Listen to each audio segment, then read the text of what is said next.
الحمد لله نحمده ونستعينه ونستغفره ونؤمن به ونتوكل عليه ونعوذ بالله من شرور أنفسنا ومن سيئات أعمالنا من يهده الله فلا مضل له ومن يضلله فلا هادي له ونشهد أن لا إله إلا الله وحده لا شريك له ونشهد أن سيدنا وحبيبنا وشفيعنا ومولانا محمدا عبده ورسوله صلى الله تعالى عليه وعلى آله وأصحابه وأزواجه وذرياته وبارك وسلم تسليما كثيرا كثيرا أما بعد فقد قال الله عز وجل في كتابه العظيم إن الدين عند الله الإسلام وقال الله عز وجل ومن يبتغي غير الإسلام دينا فلن يقبل منه وقال الله عز وجل يا أيها الناس اذكروا نعمة الله عليكم وقال الله عز وجل وما بكم من نعمة فمن الله وقال الله عز وجل يمنون عليك أن أسلموا قل لا تمنوا علي إسلامكم بل الله يمن عليكم أن هداكم للإيمان وقال الله عز وجل إن الله يأمر بالعدل والإحسان وإيتاء ذي القربى وينهى عن الفحشاء والمنكر والبغي وقال الله عز وجل إن الذين يحبون أن تشيع الفاحشة في الذين آمنوا لهم عذاب أليم في الدنيا والآخرة وقال الله عز وجل واتقوا فتنة لا تصيبن الذين ظلموا منكم خاصة وقال الله عز وجل وما كنا مهلك القرى وأهلها مصلحون صدق الله مولانا العظيم وصدق رسوله النبي الكريم ونحن على ذلك لمن الشاهدين والشاكرين والحمد لله رب العالمين يا رب صل وسلم دائما أبدا على حبيبك خير الخلق كلهم.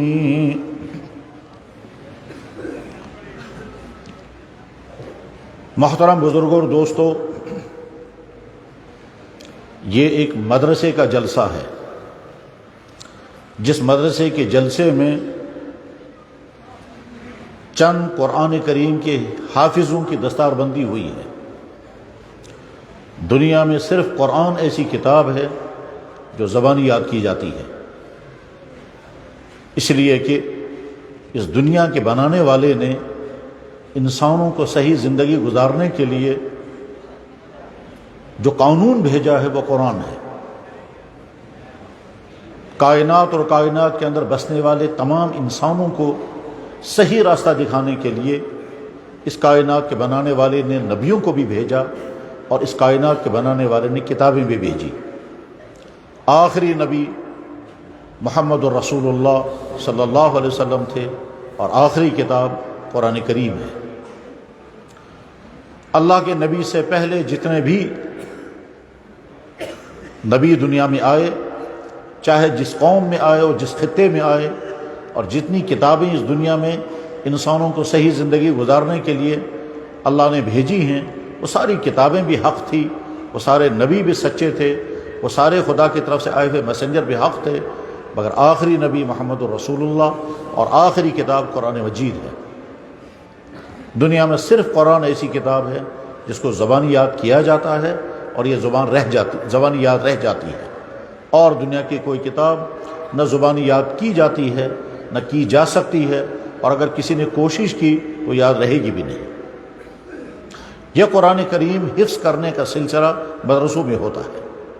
مدرسے کی تاریخ، مسلمانوں کے مدرسوں کی تاریخ جناب محمد رسول اللہ صلی اللہ علیہ وسلم کی ذات سے چلی ہے.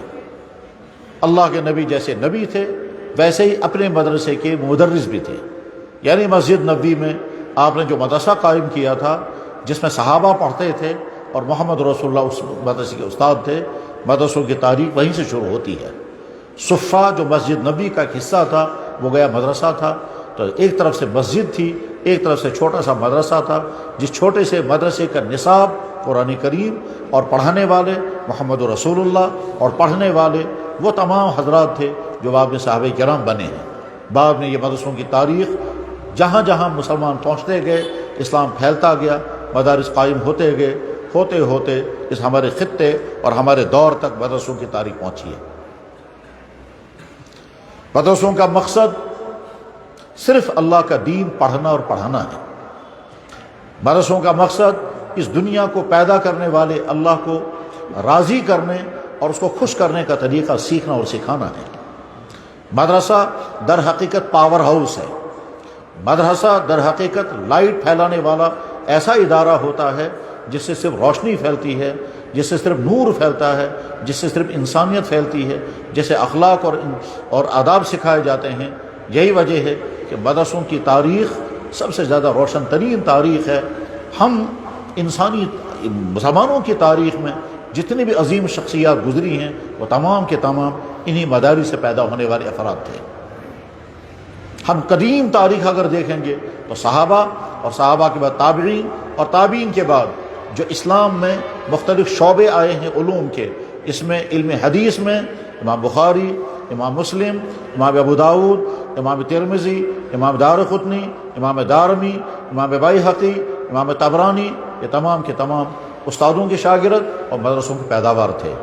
فقہ کی دنیا میں امام ابو حنیفہ، امام مالک، امام شافعی، امام احمد، امام اوزاعی، امام سفیان ثوری، امام عبداللہ بن مبارک، امام لیث بن سمرقند، لیث بن سعد، غرض یہ کہ فقہاء کرام کی پوری تاریخ ہے وہ ساری مدرسوں سے نکلنے والی شخصیات تھی۔ علم تفسیر میں چاہے پھر علامہ قرطبی ہوں، علامہ رازی ہوں، علامہ آلوسی ہوں، علامہ بغوی ہوں یا اور کوئی مفسر ہوں، وہ تمام انہی مدرسوں سے نکلے ہوئے شخصیات ہیں۔ تاریخ کی دنیا میں یا فلسفہ اور علم کلام کی دنیا میں چاہے علامہ ابن رشد ہوں، چاہے علامہ مسکوی ہوں، یا امام غزالی ہوں، یا امام رازی ہوں، یا اور کوئی شخصیت ہو، یہ تمام کے تمام انہی مدرسوں کے نکلنے والی شخصیات تھے۔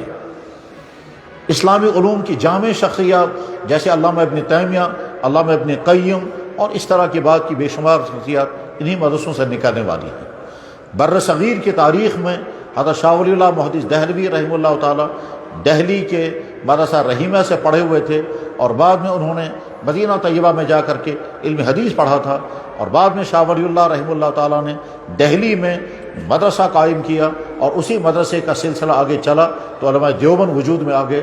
چنانچہ حضرت شاہ ولی اللہ محدث دہلوی رحمہ اللہ تعالیٰ کے شاگرد ان کے صاحبزادے شاہ عبدالعزیز تھے۔ شاہ عبدالعزیز سے پھر ان کے شاگردوں نے پڑھا، جس میں شاہ محمد اسحاق تھے۔ شاہ محمد اسحاق سے ان کے شاگردوں نے پڑھا، شاہ عبدالغنی مجددی تھے، اور عبدالغنی مجددی سے پڑھنے والوں میں حضرت مولانا قاسم نانوتوی، حضرت مولانا رشید احمد گنگوہی، پھر آگے حضرت شیخ الہند مولانا محمود حسن، پھر حضرت مولانا محمود حسن سے علامہ انور شاہ، حضرت مولانا حسین مدنی، علامہ شبیر احمد عثمانی، حضرت مفتی کفایت اللہ، اور پھر ہزاروں شخصیات پیدا ہوئی ہیں جنہوں نے بر صغیر میں اسلام کی تاریخ کو ایک روشن عنوان عطا کیا ہے۔ اسلام محفوظ بھی رہا، اسلام کی اشاعت بھی ہوئی، اسلام کی تبیین بھی ہوئی۔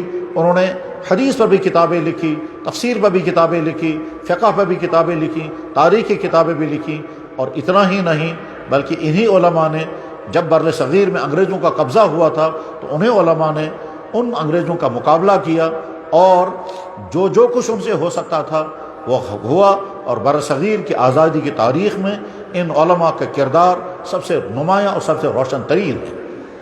حضرت مولانا شیخ الہند مولانا محمود حسن، مولانا ابوالکلام آزاد، مولانا حسین احمد مدنی، مولانا مفتی کفایت اللہ، مولانا احمد سعید دہلوی، مولانا حفظ الرحمن سیہاروی، مولانا مظہر علی اظہر، اور مولانا عطا اللہ شاہ بخاری، اور اس طرح کی بے شمار شخصیات ہیں جنہوں نے قربانیاں دی ہیں، اور ان قربانیوں کے نتیجے میں اگلی نئی تاریخ روشن ہوئی ہے۔ انہی علماء کے طفیل سے خطوں میں جہاں جہالت کی گھٹا ٹوپ اندھیریاں تھیں، انہی علماء کے ذریعے سے وہاں اسلام کا اور تعلیم کا نور پھیلا ہے۔ مدارس در حقیقت اسی طرح کے علماء پیدا کرنے والے کے ادارے ہیں۔ مدارس کی تاریخ بالکل روشن تاریخ ہے۔ مدارس کا مشن بھی واضح ہے، ان کی تاریخ بھی روشن ہے، ان کا مقصد بالکل واضح ہے۔ مفکر اسلام حضرت مولانا سید حسین ابوالحسن علی ندوی رحمہ اللہ تعالیٰ نے دارالعلوم دیوبند میں تقریر کرتے ہوئے فرمایا تھا کہ مدارس آدم گری اور آدم سازی کا کارخانہ ہوا کرتا ہے۔ وہ خود مولانا ابو سید ابوالحسن علی ندوی رحمہ اللہ تعالیٰ دارالعلوم ندوۃ العلماء لکھنؤ کے پیداوار تھے، یہ وہی ندوۃ لکھنؤ ہے جہاں پیدا ہوئے تھے علامہ سلیمان ندوی جیسی عظیم شان شخصیت، جن کے متعلق علامہ اقبال نے کہا تھا کہ علوم دینیہ کے جوئے شیر کا فرہاد سید سلیمان ندوی کے علاوہ کون ہو سکتا ہے۔ تو مدارس کی تاریخ انتہائی روشن تاریخ ہے۔ مدارس کا مقصود علماء پیدا کرنا، حفاظ پیدا کرنا۔ مدارس کا مقصود ایسے افراد مہیا کرنا ہے جو افراد معاشرے کے لیے خیر ہی خیر کا ذریعہ بنے، جو افراد معاشرے میں خیر پھیلانے والے ہوں، جن افراد کے ذریعے سے برائیاں مٹیں، جن افراد کے ذریعے سے بگڑے ہوئے انسان صحیح راستے پر آئیں، جن افراد کے ذریعے سے سوسائٹی میں پھیلنے والی خرابیوں کا سدباب ہو، یہی مدارس کا مقصد ہے۔ حضرات، مدارس کا مالی نظام بالکل واضح اور شفاف ہے۔ مدارس کا یہ سلسلہ کیا ہے کہ مسلمان عوام سے انہی کے چندے لے کر، انہی کے بچے لے کر اور انہی کی تعاون سے انہی کے بچوں کو کھلائیں گے اور پلائیں گے، اور کھلا کر کے پڑھ کر کے اور اس کے بعد پھر تیار کریں گے، اور یہی بعد میں یہ بچے بعد میں واپس مسلمان سوسائٹی میں پہنچیں گے، اور ان سوسائٹی میں جا کر کے خرابیاں جتنی سوسائٹی میں ہوا کرتی ہیں ان سوسائٹیوں کا سدباب کریں گے۔ مدرسوں سے نکلنے والے افراد مسجدوں میں امامت کرتے ہیں، مکتبوں میں معلم بنتے ہیں، مدارس قائم کرتے ہیں، لوگوں کی جنازے پڑھتے ہیں، نکاح پڑھتے ہیں، لوگوں کے نزاعات کو دور کرتے ہیں۔ مدرسوں سے عالم بھی نکلتے ہیں، حافظ نکلتے ہیں، مفتی پیدا ہوتے ہیں۔ مفتیوں کا کام لوگوں کی سماجی زندگی کو صحیح بنانا ہے۔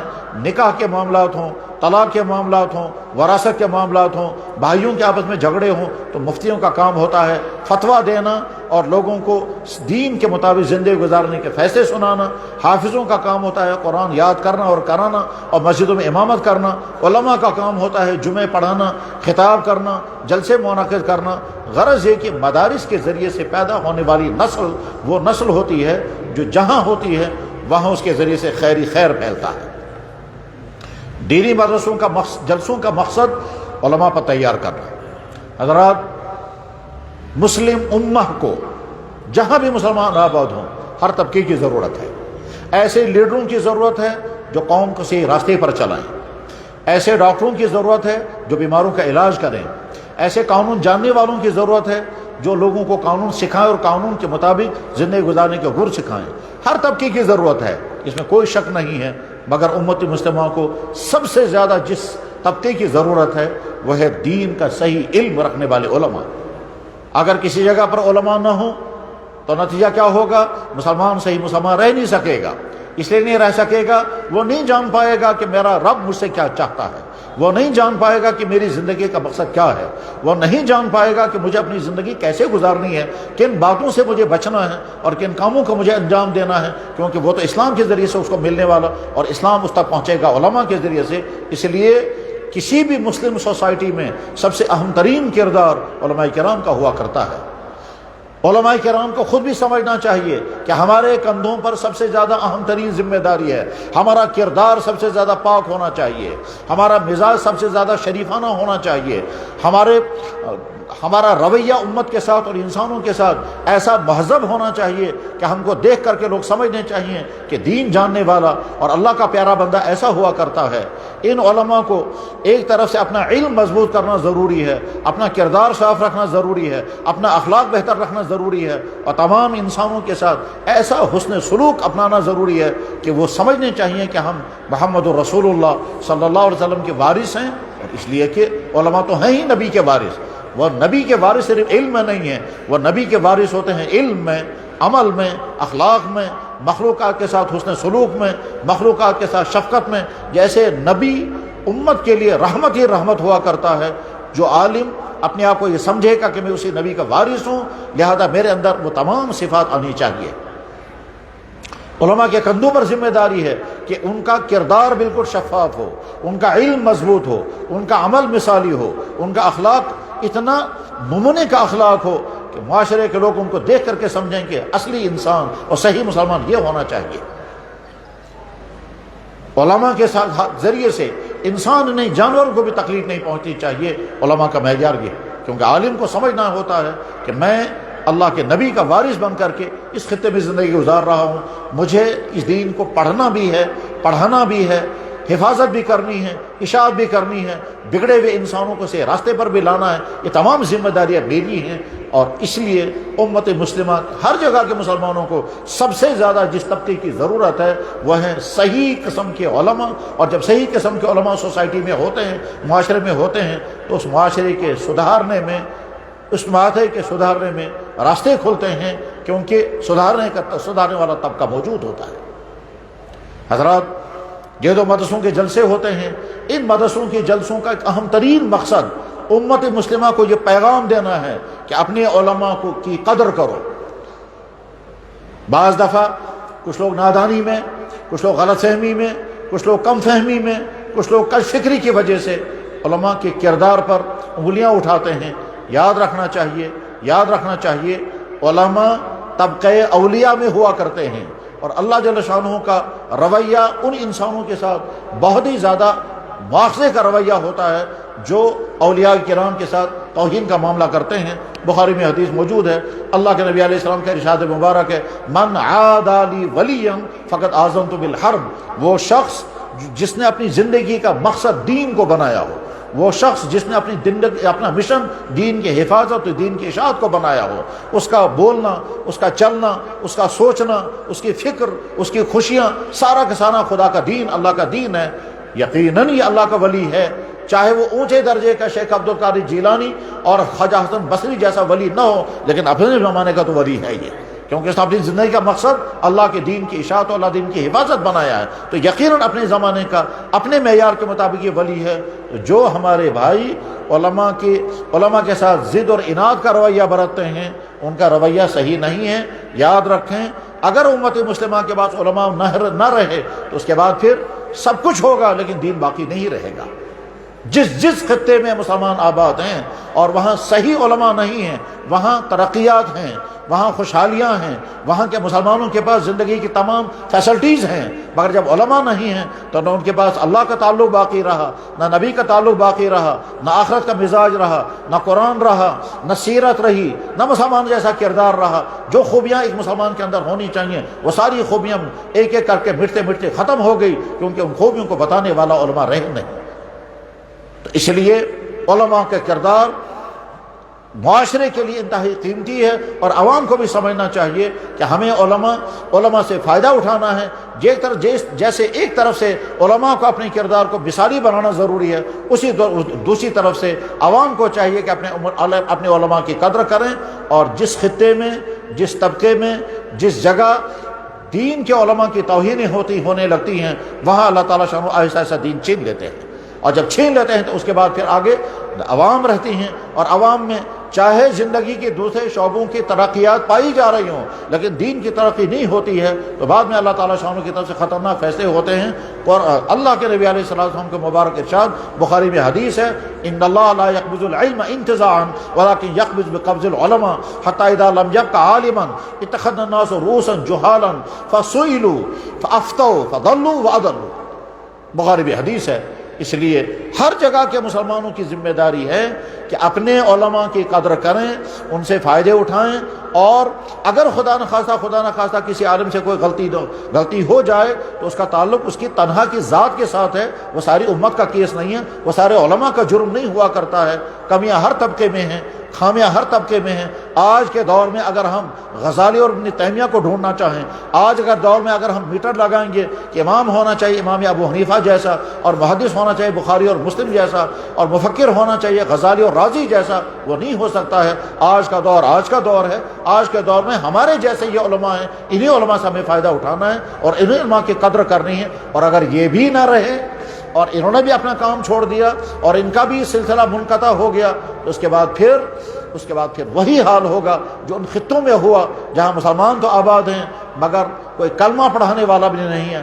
مسلمان تو آباد ہیں، وہاں ان کو کوئی دین سکھانے والا فرد بھی نہیں ہے. مسلمان وہاں خوشحالی کے ساتھ رہ رہے ہیں مگر ان کو کوئی جنازہ پڑھنے والا بھی نہیں ہے. چنانچہ اس وقت بھی دنیا میں بہت سارے خطے ایسے ہیں جہاں مسلمان آباد اور بہت خوشحالی کے ساتھ آباد ہیں، مگر وہاں ان کو دین کا چھوٹا سا مسئلہ بتانے والا کوئی نہیں ہے، حتیٰ کہ وضو کے مسئلہ سکھانے والے کوئی نہیں ہے، کیونکہ علماء ان کے پاس نہیں ہے۔ حضرات، دین کے ان مدارس میں یہ جو جلسے ہوا کرتے ہیں، ان جلسوں کا دوسرا اہم ترین مقصد ہوتا ہے کہ ہم مسلمانوں کو جمع کریں گے، جس خطے میں جلسہ ہوتا ہے وہاں کے امت کو لائیں گے اور ادھر سے علماء کو دعوت دیں گے۔ یہ علماء امت کو دین سکھائیں گے، اللہ کا پیغام بتائیں گے، اللہ کیا چاہتے ہیں، آپ زندگی کیسے گزاریں، وہ پیغام سنائیں گے۔ اس مقصد کے لیے بھی یہ جلسے منعقد کیے جاتے ہیں۔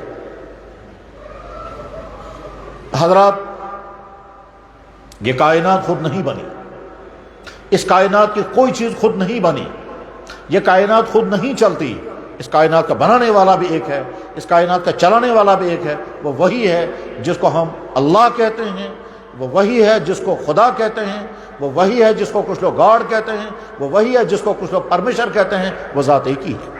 اسی ذات نے ساری کائنات کو وجود دیا، اسی ذات نے اس کائنات میں ساری مخلوقات کو پیدا کیا اور انسان کو بسایا، اور اسی پیدا کرنے والے نے اس انسان کو صحیح زندگی گزارنے کے لیے ضابطے بتائے کہ کون سا کام تمہیں کرنا ہے اور کس کام سے تمہیں بچنا ہے۔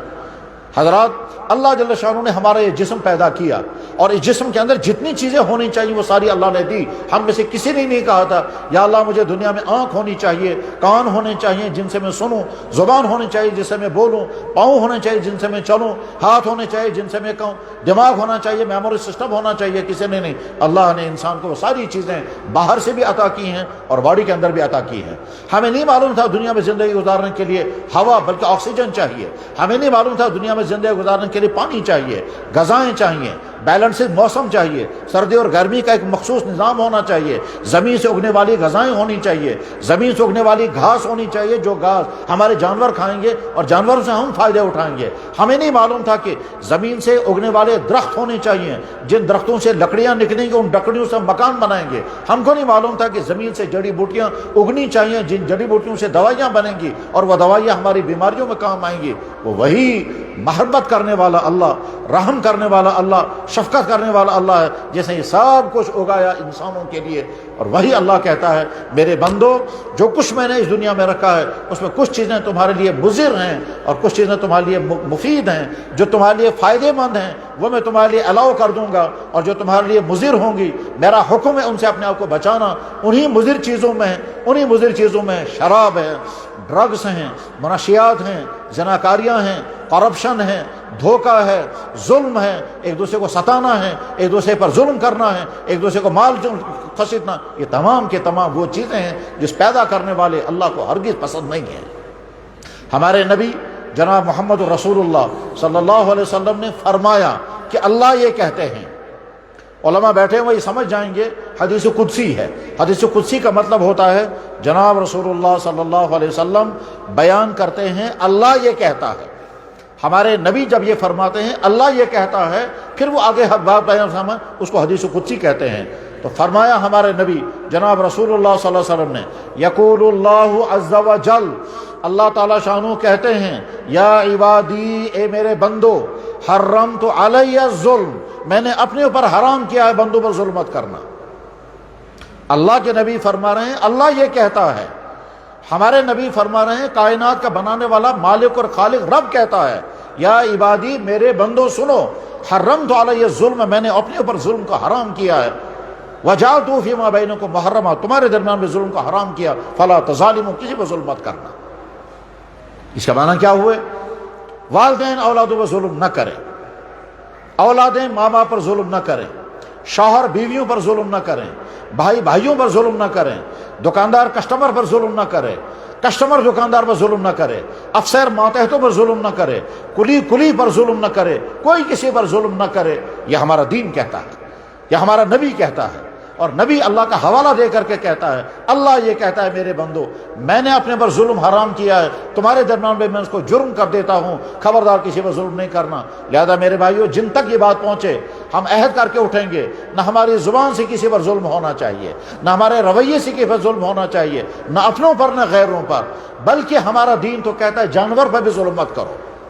ہمارے نبی علیہ الصلوۃ والسلام کے سامنے تو جانور بھی آ کر کے اپنے ظلم کی فریادیں سنایا کرتے تھے، اور اللہ کے نبی علیہ السلام فرمایا کرتے تھے اس اونٹ پر اس کے مالک نے ظلم کیا، اس چڑیا پر، اس چڑیا کے بچے اٹھا لیے گئے ہیں، کس نے بچے اٹھائے ہیں؟ اس نے ظلم کیا۔ اللہ کے نبی علیہ السلام نے فرمایا جانوروں کو آپس میں مت لڑاؤ، کیونکہ وہ آپس میں لڑیں گے تو ایک دوسرے کو تکلیف پہنچے گی، تم کو مزہ آئے گا۔ اللہ کے نبی نے فرمایا ان گونگے جانوروں کے بارے میں اللہ سے ڈرنا، ایسا نہ ہو کہ تم ان کو بند کر کے رکھو، نہ گھاس دو نہ پانی، اتقوا اللہ پہ۔ تو ہمارا نبی تو جانوروں میں ظلم برداشت نہیں کرتا، ہمارا نبی تو کیڑے مکوڑوں میں ظلم برداشت نہیں کرتا، ہمارا نبی تو وہ تھا کہ ان کے دشمنوں نے ان پر ظلم کیا اور انہیں یہاں سے کبھی انتقام نہیں لیا۔ وہی میسیج ایمان والوں کے لیے ہے کہ ایمان والو، تمہارے زبان سے کسی پر ظلم نہ ہو، تمہارے رویوں سے پر ظلم نہ ہو، تم کرسی پر بیٹھے ہو تو اس کرسی کو ظلم کا ذریعہ مت بناؤ، تمہارے ہاتھ میں اگر پاور آ گیا تو اس پاور کو ظلم کا ذریعہ مت بناؤ، تم اگر اپر ہینڈ رکھتے ہو تو ماتحت والوں پر ظلم مت کرو، افسر ماتحت پر ظلم نہ کرے، کلیگ پر ظلم نہ کرے، ڈاکٹر پیشنٹ پر ظلم نہ کرے، ٹیچر اسٹوڈنٹس پر ظلم نہ کرے، کوئی کسی پر ظلم نہ کرے۔ یہ ہمارے دین کا میسیج ہے۔ مدرسوں کی جلسوں کا ایک اہم مقصد یہی ہوتا ہے کہ سوسائٹی والوں کو بتائیں کہ عادلانہ میں زندگی گزارو، ظالمانہ زندگی سے پرہیز کرو۔ معاشرے میں خرابیاں پھیلتی ہیں اور وہ خرابیاں ہر زمانے الگ الگ قسم کی ہوتی ہیں۔ کچھ خرابیاں ایسی ہوتی ہیں کہ اللہ تعالیٰ شان اس کو برداشت نہیں کرتے۔ مثلا اللہ کو ہرگز برداشت نہیں ہے کہ بدکاریاں ہوں، اللہ کو ہرگز برداشت نہیں ہے کہ لوگ شراب پئیں، لوگ ڈرگز کریں۔ یہ کچھ چیزیں تو اللہ تعالیٰ شان برداشت کر لیتے ہیں، یہ میرے بندے نافرمانی کر رہے ہیں میں برداشت کر لوں گا، لیکن کچھ چیزیں اللہ تعالیٰ شان برداشت نہیں کرتے۔ مثلا جو لوگ ڈرگز پھیلانے کا کام کرتے ہیں، اس کے معنی یہ ہیں کہ وہ اللہ کے پیدا کیے ہوئے انسانوں کو وہ چیز کھلا رہے ہیں جس کے نتیجے میں ان کی زندگیاں تباہ ہو جائیں گی۔ اس شخص کا یہ ڈرگز پھیلانے کا عمل اللہ کی نظر میں بے انتہا مجرمانہ عمل ہے، اور اسی دنیا میں اس کو سزا لگے گی۔ طے ہے یہ کہ ہو ہی نہیں سکتا، موت تک کا اللہ تعالیٰ انتظار نہیں کرتے ہیں۔ کیوں؟ اللہ دیکھ رہے ہیں یہ میرے بنائے ہوئے بندے ہیں، یہ میرے بنائے ہوئے انسان ہیں، کوئی کسی کا بیٹا ہے، کوئی کسی کا بھائی ہے، کوئی کسی کا شوہر ہے، کوئی جوان ہے، لڑکا ہے یا لڑکی ہے، جو لوگ ان کو یہ ڈرگز کے ذریعے تباہ کر رہے ہیں، کیونکہ ڈرگز کے ذریعے سے انسان کی جوانی برباد ہوتی ہے، اخلاق ختم ہوتا ہے، مائنڈ سیٹ خراب ہوتا ہے، انسان مینٹلی بھی ڈسٹرب ہو جاتا ہے، فزیکلی بھی ڈسٹرب ہو جاتا ہے، قسم قسم کی بیماریاں لگتی ہیں۔ میں نے جب ڈرگز پر ریسرچ کیا تھا تو تقریباً 70 جسمانی بیماریاں اور دماغی بیماریاں لسٹوں میں آ گئی کہ اتنی بیماریاں ان منشیات کے ذریعے سے ہوتی ہے، چاہے وہ منشیات کسی بھی قسم کی کیوں نہ ہو، چاہے وہ انجیکشن کی شکل میں ہوں، چاہے وہ ٹیبلیٹس کی شکل میں ہوں، چاہے وہ ہیروئن کی شکل میں ہوں، چاہے وہ کوکین کی شکل میں ہوں، اور چاہے وہ براؤن شوگر کی شکل میں ہوں یا کوئی اور شکل ہو، جو بھی منشیات کی شکلیں ہیں، ہمارے نبی اللہ کے نبی علیہ السلام نے 10 آدمیوں پر لعنت کی ہے جو اس ڈرگ کے ساتھ جڑے ہوئے ہوتے ہیں، جو شراب کے ساتھ جڑے ہوئے ہوتے ہیں۔ لانے والے کو، پلانے والے کو، سپلائی کرنے والے کو، حساب لکھنے والے کو۔ اور میرے بھائی، جب کسی معاشرے میں یہ چیز پھیل جاتی ہے اس کے بعد پھر اس معاشرے کی اگلی نسل برباد ہو جاتی ہے۔ پھر کیا ہوگا؟ اس معاشرے، وہاں کے مسلمانوں کا، وہاں کے انسانوں کی اگلی زندگی جو ہے وہ تباہیوں کا شکار ہوتی ہے، کیونکہ اگلی زندگی سنبھالنی ہوتی ہے اس نسل کو جو آج جوان ہیں، کل کو یہی سوسائٹی کے بڑے لوگ ہوں گے۔ ان میں سے کوئی افسر ہوگا، کوئی ڈاکٹر ہوگا، کوئی انجینئر ہوگا، کوئی ٹریڈر ہوگا، کوئی لیڈر ہوگا، یہی لوگ ہوں گے۔ لیکن جب یہ ڈرگز سے شکار ہو کر کے برباد ہو گئے، یہ کسی کام کے سنبھالنے کے قابل نہیں رہیں گے۔ اللہ کے نبی علیہ الصلوۃ والسلام کو جن باتوں کی بہت زیادہ فکر تھی ان میں سے ایک بات یہی تھی کہ میری امت کے جوان تباہ نہیں ہونے چاہیے، اور لہٰذا جس سوسائٹی کے اندر یہ منشیات پھیلیں گی، جو سوسائٹیاں، اور یاد رکھنا چاہیے منشیات اور نشے کی تمام چیزوں کے متعلق سب سے زیادہ حساس جناب محمد رسول اللہ صلی اللہ علیہ وسلم تھے۔ اس لیے آپ نے مدینہ شریف میں کی پاکیزہ سوسائٹی میں جو ماحول آپ نے تیار کیا تھا وہ بالکل تمام برائیوں سے پاک صاف ماحول تھا۔ وہاں نہ کوئی شراب، نہ کوئی ڈرگز، نہ کوئی منشیات کی چیز، کوئی چیز باقی نہیں رہی تھی۔ وہاں کے مالدار لوگ بھی سخاوت کرنے والے تھے، فضول خرچی کرنے والے نہیں۔ وہاں کے جوان پاک دامن تھے، بدکاریوں میں مبتلا کوئی نہیں۔ وہاں کی عورتیں باحیا اور با کردار تھی، آوارہ عورتیں نہیں تھی۔ وہاں کا غریب بھی صبر کرنے والا تھا، لوٹ مار کرنے والا نہیں۔ وہاں چوری نہیں، وہاں فراڈ نہیں، وہاں فریب نہیں، وہاں لوٹ مار نہیں، وہاں کرپشن نہیں۔ وہاں عہدہ ہوتا تھا، اس عہدے کو استعمال کرتے تھے لوگوں کی خدمت کے لیے۔ عہدہ ملتا تھا، اس کو سمجھتا تھا میرے کندھوں پر ذمہ داری ہے۔ وہاں کا تو گورنر بھی اسی لیول کی زندگی گزارتا تھا جس لیول کی زندگی وہاں کے غریب سے غریب تر انسان کی ہوتی تھی۔ معاذ بن جبل کو یمن کا گورنر بنایا گیا۔ معاذ بن جبل ایک ہفتے تک زکوٰۃ جمع کرتے تھے اور ایک دانہ بھی خود نہیں کھاتے تھے، اور اگلے ہفتے غریبوں میں تقسیم کرتے تھے، اور شام کو آ کر کے وہی جو کی خشک روٹیاں ٹھنڈے پانی کے ساتھ چبایا کرتے تھے۔ یہ گورنر کا حال تھا۔ معاذ بن جبل گورنر بنائے گئے تھے یمن کے۔ خود فاروق اعظم حضرت عمر بن خطاب رضی اللہ عنہ امیر المومنین ہیں، وہ رات کو بیٹھ کر کے حساب لکھ رہے ہیں، اور بیت المال کا خزانے عمرہ کا چراغ جل رہا ہے۔ اتنے میں باہر سے ایک آدمی آیا، اس نے آواز دی، امیر المومنین اٹھ کھڑے ہوئے، پوچھا کون ہیں؟ انہیں جب باہر سے کہا میں علی ہوں۔ امیر المومنین رضی اللہ عنہ اندر بلایا، اور اندر بلانے کے بعد پھر بٹھایا، پوچھا اپنے ذاتی کام کے لیے آئے ہو یا پبلک کے کام کے لیے آئے ہو؟ تو حضرت علی نے کہا میں تو اپنے ذاتی کام کے لیے آیا ہوں۔ امیر المومنین نے چراغ فوراً بجھا دیا، فرمایا یہ بیت المال کا، یہ قومی خزانے کا چراغ جل رہا تھا، تم ذاتی کام کے لیے آئے ہو، میں قومی خزانے کا چراغ تمہارے ذاتی کام کے لیے نہیں جلا سکتا ہوں۔ حضرت علی نے کہا تو اپنا چراغ جلائیے، تو امیر المومنین نے کہا کہ میرا اپنا چراغ ہے ہی نہیں۔ آدھی دنیا پر حکومت چل رہی تھی فاروق اعظم کی، اور گھر کے اندر چراغ نہیں تھا۔ روشن تاریخ ہے۔ تو میرے بھائیوں، دینی مدرسوں کے اہم ترین جلسہ امت کو میسیج دینا ہے کہ جن خرابیوں میں تم مبتلا ہوتے جا رہے ہو، ان خرابیوں کو خرابیاں سمجھو اور اپنے آپ کو نکالو۔ یہاں اس مدرسے میں اس وقت جلسہ ہے، یہاں تمام علماء صبح سے بیان کرتے آئے ہیں، مختلف موضوعات پر بیانات ہوئے ہوں گے، ان تمام بیانات کو آپ نے سنا ہوگا، یاد کریں اور میں پیغام لے کر کے جائیں۔ اگر ہم اس پورے پیغام کو اگر سمیٹ کر کے بات کہنا چاہیں تو تمام والدین یہ عہد کر کے اٹھیں کہ اپنے بچوں کو بگڑنے سے بچانا ہے،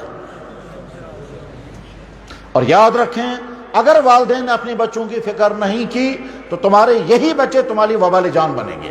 ظاہر ہے جب تمہارا بچہ بدکاریوں میں چلا گیا، جب تمہارا بچہ ڈرگس کا شکار ہو گیا، جب تمہارا بچہ چوریوں میں پڑ گیا، جب تمہارا بچہ موبائل کے غلط یوزنگ کا استعمال کرنے لگ گیا، جب تمہارا بچہ ایسا ہو اس کی آنکھ بھی گنہگار، اس کے کان بھی گنہگار، اس کا سوچ بھی گنہگار، وہ راتوں میں گناہوں میں ہے، وہ کسی کا پیچھا کر رہا ہے، وہ غلط راستوں سے اب وہ پیسہ جمع کرنے کی کوشش کر رہا ہے، تو یہ بچہ نہ اپنے لیے رحمت بنے گا تو تمہاری کیسے رحمت بنے گا؟ تم بعد میں پچھتاؤ گے کہ کاش مجھے اس طرح کا بچہ نہ ہوتا، میں بے اولاد بہتر تھا، مگر ایسی اولاد مجھے نہیں ہونی چاہیے تھی۔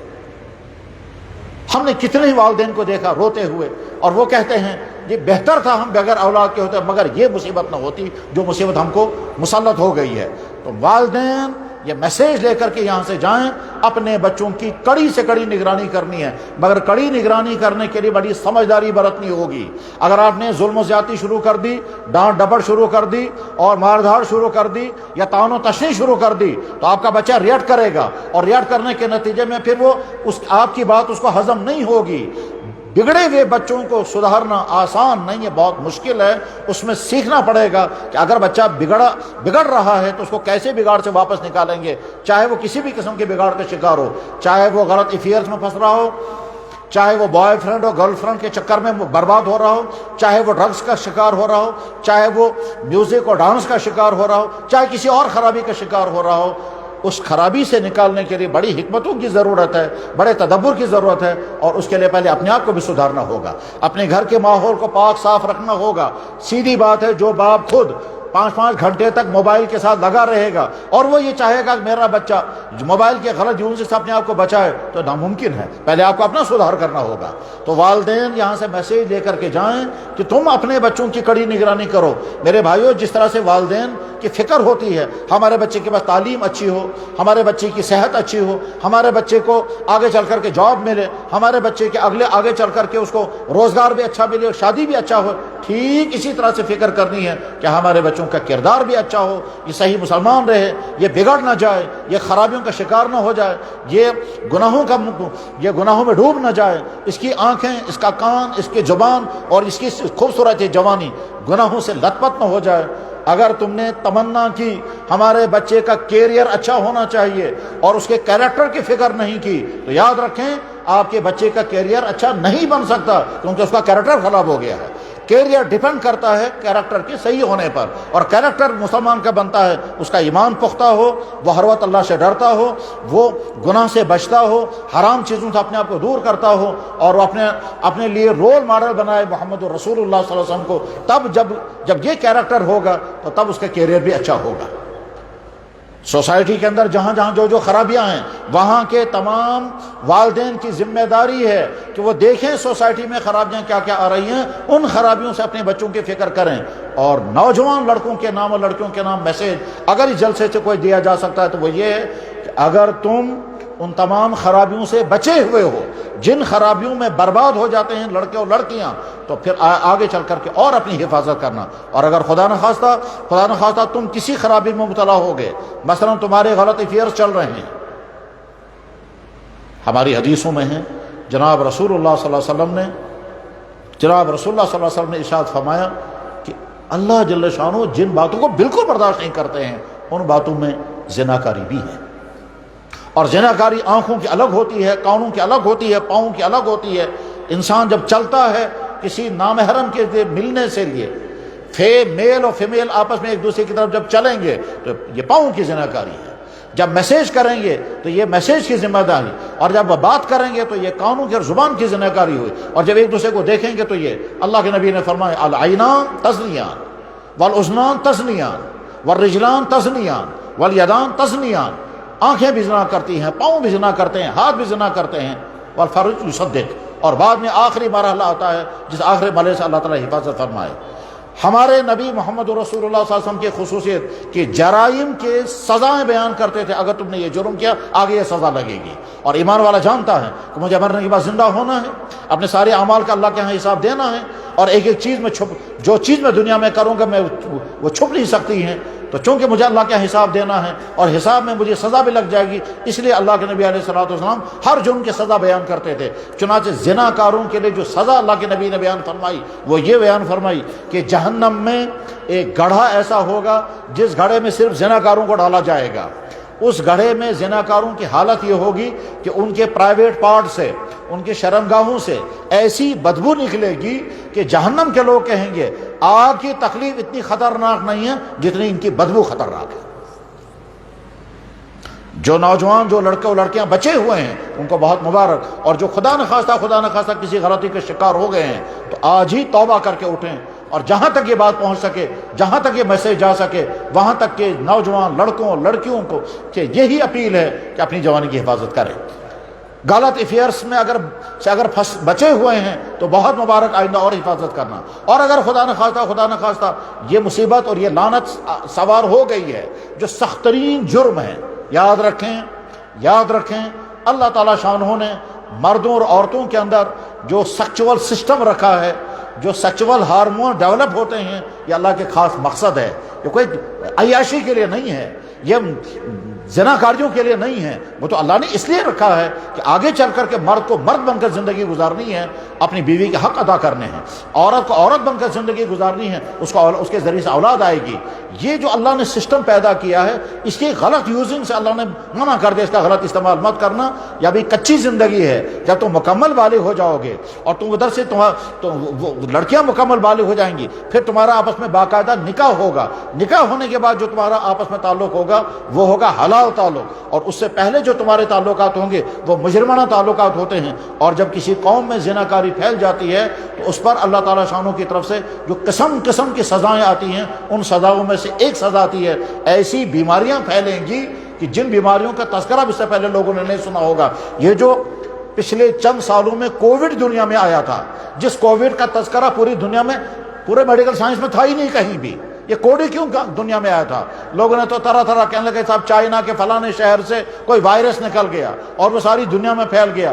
بہرحال ڈاکٹر کیا کہیں گے اور اسی طرح سے میڈیا والے کیا کہیں گے، لیکن ہم خالص اسلامی نقطہ نظر سے جب غور کرتے ہیں اور اللہ کے بھیجے ہوئے میسیج کی روشنی میں جب غور کرتے ہیں تو پتہ یہ چلتا ہے کہ جب دنیا زناکاریوں سے بھرنے لگی، جب شراب سے بھرنے لگی، تو اللہ تعالیٰ شاہ نے وائرس بھیج دیا، اور وائرس بھیجنے کے بعد پھر لاکھوں انسانوں کو لے لیا. اور اگر لوگ نہیں سدھریں گے اس سے خطرناک وائرس اور آئے گا. یہ تمام دنیا کے لیے میسیج ہے کہ اگر دنیا کے انسانوں میں سدھار نہیں آیا اور یہ زناکاریوں کا سلسلہ نہیں رکا، یہ ڈرگز پھیلانے کا سلسلہ نہیں رکا، اور یہ ظلم کا سلسلہ نہیں رکا، تو اللہ کو طاقت ہے اس سے علاوہ کوئی دوسرا وائرس بھیجے گا، جس وائرس کا مقابلہ نہ انسانوں کی فوجیں کر پائیں گی، نہ سائنس کر پائے گی، اور نہ اس کو کنٹرول کیا جا سکے گا۔ ایک وائرس بھیجا جو نظر بھی نہیں آتا تھا، اور ساری دنیا میں ہزاروں لاکھوں کو لے لیا، کہ جہاں ترقی یافتہ ممالک بھی سنسان کر دیے تھے، اور جہاں جن قلبوں میں عیاشیں ہوتی تھی ان میں کوے بولنے لگے تھے، کیونکہ اللہ کی طاقت یہ ہے۔ قرآن میں اللہ تعالیٰ شانہ کہتے ہیں میری طاقت وہ ہے کہ میں نے فرعون کو، نمرود کو اس طرح سے میلیا میٹ کر دیا، ان کا نام لینا ہوا باقی۔ ایک طرف سے اللہ بہت رحیم ہے، بہت ہی زیادہ رحیم ہے، اور دوسری طرف سے اللہ بے انتہا طاقتور ہے۔ رحیم ہونے کی علامت یہ ہے، اور شفیق ہونے کی علامت یہ ہے کہ ہم جب غور کرتے ہیں اپنے متعلق، اور ہر آدمی غور کر سکتا ہے اپنے متعلق، کہ ہم نے آج تک اپنی آنکھوں کا غلط استعمال کتنا کیا ہوگا کوئی شمار نہیں کر سکے گا، ہم اپنی زبان کا غلط استعمال کتنا کیا ہوگا کوئی شمار نہیں کر سکے گا، ہم نے کمانے میں کتنی غلطیاں کی ہوں گی کوئی آدمی شمار نہیں کر سکے گا۔ یعنی بالغ ہونے سے لے کر کے آج تک ہم میں سے کس شخص نے کتنے اللہ کو ناراض کرنے والے کام کیے ہوں گے کوئی شمار نہیں کر سکے گا، لیکن اللہ نے کبھی ہمارے خلاف ایکشن نہیں لیا۔ فرمایا جناب رسول اکرم، ہمارے نبی نے فرمایا صلی اللہ علیہ وسلم، ما احد اصبر من اللہ، اللہ سے زیادہ برداشت کوئی نہیں کرتا۔ وہ دیکھتا ہے میرے بندے وہ سارے کام کر رہے ہیں جن سے میں ناراض ہوں، میرے بندے میرے بندوں پر ظلم کرتے ہیں، میرے بندے میرے بندوں کو غلط چیزیں کھلا رہے ہیں، میرے بندے میری بندیوں کی عصمتوں کے ساتھ کھیل رہے ہیں، میری پیدا کی ہوئی عورتیں میرے پیدا کیے ہوئے بندوں کو غلط راستے کی طرف کھینچ رہی ہیں، یہ سارا اللہ دیکھتے ہیں، لیکن فوراً سزا نہیں دیکھتے ہیں، کیونکہ اللہ ہے، اللہ ارحم الراحمین ہے۔ قرآن میں اللہ تعالیٰ فرماتے ہیں، کتب ربکم، تمہارے رب نے لکھ رکھا ہے اپنے متعلق، الرحمہ، اپنے بندوں پر رحم کرنا، کتب ربکم توہن خدائن لکم، تمہارے رب نے لکھ کے رکھا ہے اپنے اوپر کہ رحم کرنا بندوں پر، اگر یہ غلطی کریں فوراً سزا نہیں دینا، اس لیے میں رحم کرتا ہوں۔ لیکن جیسے اللہ تعالیٰ رحیم ہے ویسے اللہ تعالیٰ جب سزا دینے پر آتے ہیں تو تگنی کا ناش نچاتے ہیں، پھر قوموں کو جب چاہیں برباد کرتے ہیں، ملکوں کو جب چاہیں تباہ کر دیتے ہیں، پھر کبھی سیلاب، کبھی برف، کبھی زلزلے، کبھی کچھ اور کبھی کچھ، کبھی کسی مخلوق کو استعمال کرتے ہیں ان ظالموں کو مٹانے کے لیے، اور کبھی کسی مخلوق کو استعمال کرتے ہیں بگڑے ہوئے انسانوں کو تباہ کرنے کے لیے۔ مخلوقات ساری اللہ کی مخلوقات ہیں۔ پانی سے انسان سیراب ہوتے ہیں، اسی پانی کو اللہ سیلاب بنا دیتے ہیں تو بربادیاں آتی ہیں۔ ہوا سے لوگ زندہ ہیں، اسی ہوا کو اللہ تعالیٰ طوفان بنا دیتے ہیں تو قومیں تباہ ہوتی ہیں۔ اور زمین کے اندر خزانے ہیں، ان خزانوں سے انسان زندگی گزارتے ہیں، اسی زمین کے اندر یہ زمین ہلا دی جاتی ہے، زلزلے آتے ہیں تو قومیں دس جاتی ہیں۔ یہاں کشمیر میں بڑی مشہور جھیل ہے جس کو کہتے ہیں جھیل ولر، ہم نے تاریخ میں پڑھا تقریباً 4-5 ہزار سال پہلے وہ جھیل ولر ایک شہر تھا، جس شہر کا نام سدھ مت نگر تھا۔ اس شہر کے اندر ہر قسم کے جرائم ہونے لگے، بدکاریاں، لوٹ مار، حکمران ظلم کرتے تھے، مال والے دوسروں سے چھینتے تھے، جس کے بعد پاور ہوتا تھا وہ دوسروں نوجوان لڑکیوں کا گھروں سے اٹھا کے لے جاتے تھے۔ اب بدکاریاں عام ہو گئی تھی، غلط چیزیں کھانے پینے کا، یعنی تمام قسم کے برائیاں اس شہر میں پھیل گئی تھی۔ اور اس کے بعد اچانک وہاں زلزلہ آیا، زمین پھٹی، وہ سارا شہر دھس گیا اور نیچے سے پانی نکلا، اسی کا نام آج جھیل ولر ہے۔ کشمیر کی تاریخ میں لکھا ہوا ہے۔ اللہ کو طاقت ہے، جب کسی جگہ کے لوگ سدھرتے نہیں ہیں تو کچھ عرصے تک اللہ دیکھتے ہیں، اور اس کے بعد جب فیصلہ کرتے ہیں ان کو فنا کر دو، مٹا دو، اپنی کسی مخلوق کو استعمال کر لیتے ہیں، اور اس مخلوق کے ذریعے سے وہاں کے ان مجرموں کو برباد کر دیا جاتا ہے۔ تو میرے بھائیوں، جن نوجوانوں کو اللہ نے اپنی ہمت عطا فرمائی وہ برائیوں سے بچے ہوئے ہیں، آئندہ اپنی حفاظت اور کریں۔ اور جو نوجوان خدا نخواستہ اس طرح کی خرابیوں میں پھنس گئے ہیں، یعنی تم ڈرگس کا شکار ہو گئے ہو، تو سمجھ لو تم نے اپنی جوانی کو آگ لگانی شروع کر دی۔